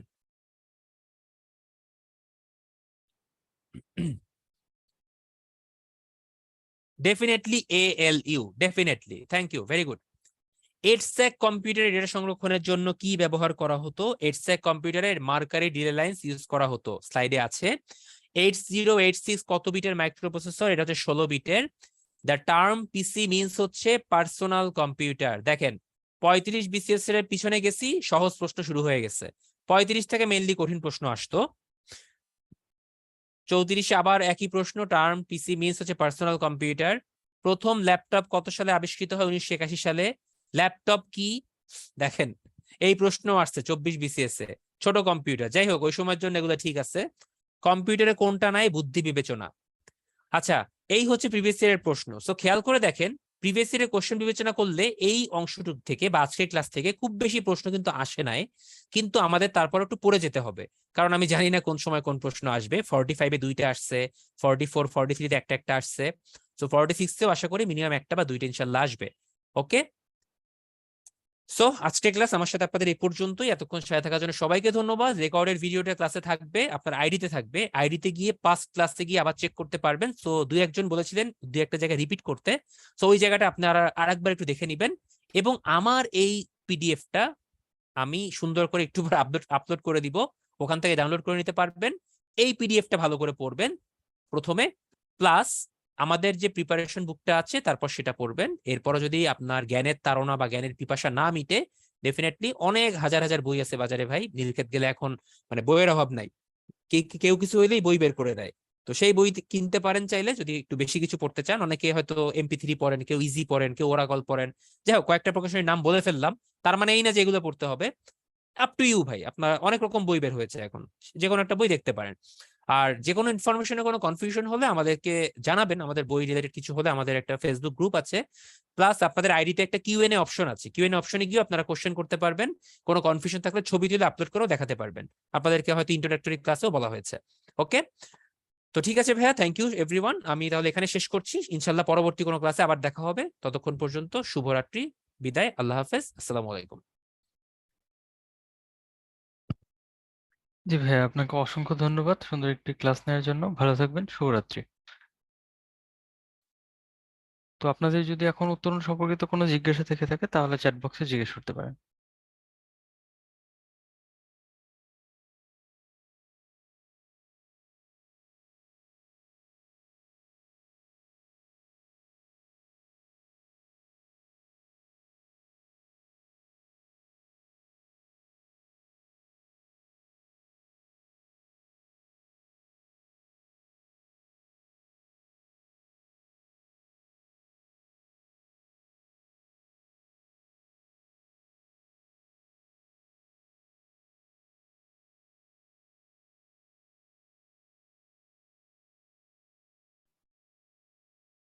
বিপুল ভাইয়া, আচ্ছা যাই হোক, কোনো হয়তো মিস্টেক হয়েছে। আমি আরেকটা নাম্বার দিচ্ছি, আপনি কাইন্ডলি এই নাম্বারে তাহলে একটু যোগাযোগ করবেন আপনার যদি কোনো কোয়ারি থাকে সেক্ষেত্রে।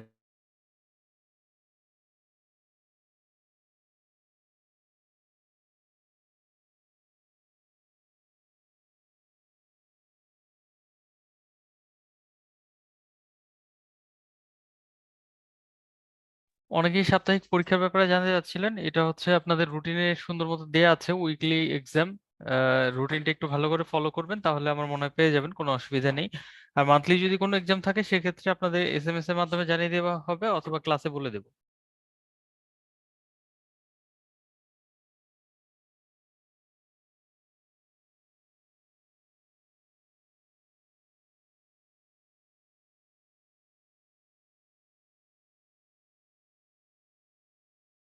আচ্ছা, অনেকেই পরবর্তী ক্লাসের রুটিন চাচ্ছেন। আমি চ্যাট বক্সে রুটিনের লিঙ্কটা দিয়ে দিচ্ছি, আপনারা চাইলে নিজেরাও আমাদের ওয়েবসাইট থেকে ডাউনলোড করে নিতে পারেন। আর তারপরেও যারা চাইছেন, আমি তো সবার উদ্দেশ্যেই আর কি দিয়ে দিচ্ছি।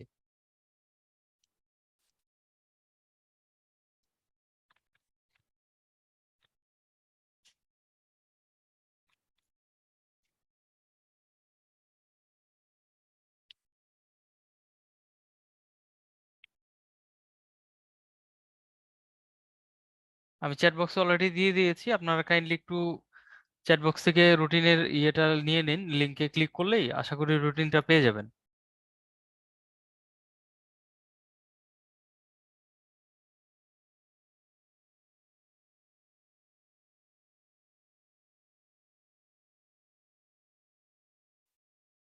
শিমুল ভাইয়া, থ্যাঙ্কস ফর দ্য কমেন্ট।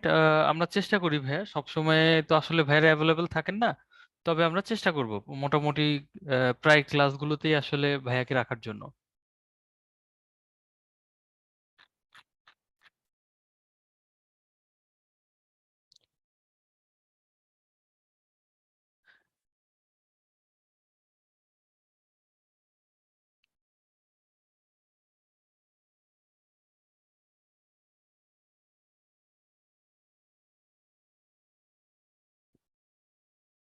জান্নাতুল ভাইয়া ওর আপু, যাই হোক, আপনি আমাদের ফেসবুক পেজে ইয়ে চেয়েছেন তো, এটা হচ্ছে উত্তরণ ডট একাডেমি, হ্যাঁ, এখানে গেলেই পাবেন।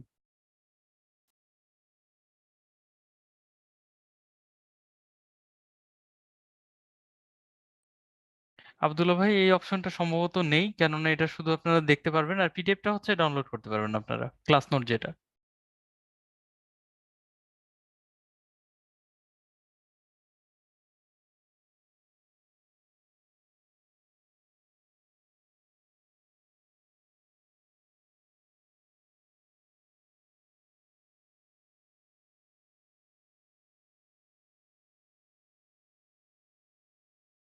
না ভাইয়া, ওটা সম্ভব না আসলে। আপনাকেও অসংখ্য ধন্যবাদ। তো আরেকজন যাতে ছিলেন যে পিডিএফ এর ব্যাপারে, উনি আপনি হচ্ছে নতুন জয়েন করেছেন, তো আমি একটু শর্টে বলে দিচ্ছি। আপনি যেভাবে ক্লাসে ঢোকেন আর কি, লগ ইন করে, যাই হোক ক্লাসে লগ ইন করে সেখানে পাস্ট ক্লাস অপশনটাতে যাবেন। ওখানে হচ্ছে আপনার নোট অপশনে পাবেন হচ্ছে ক্লাসের পিডিএফটা, আর ভিডিও অপশনে পাবেন হচ্ছে রেকর্ডেড ভিডিওটা।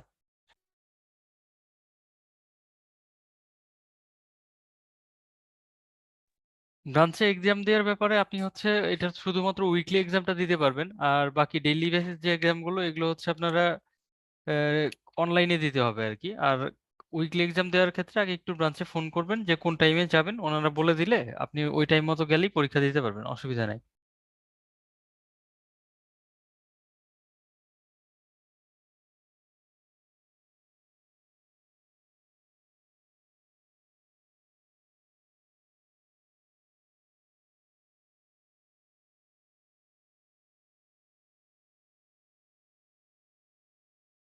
আচ্ছা ঠিক আছে, আমি চেষ্টা করেছি আপনাদের অ্যান্সার গুলো দেওয়ার জন্য।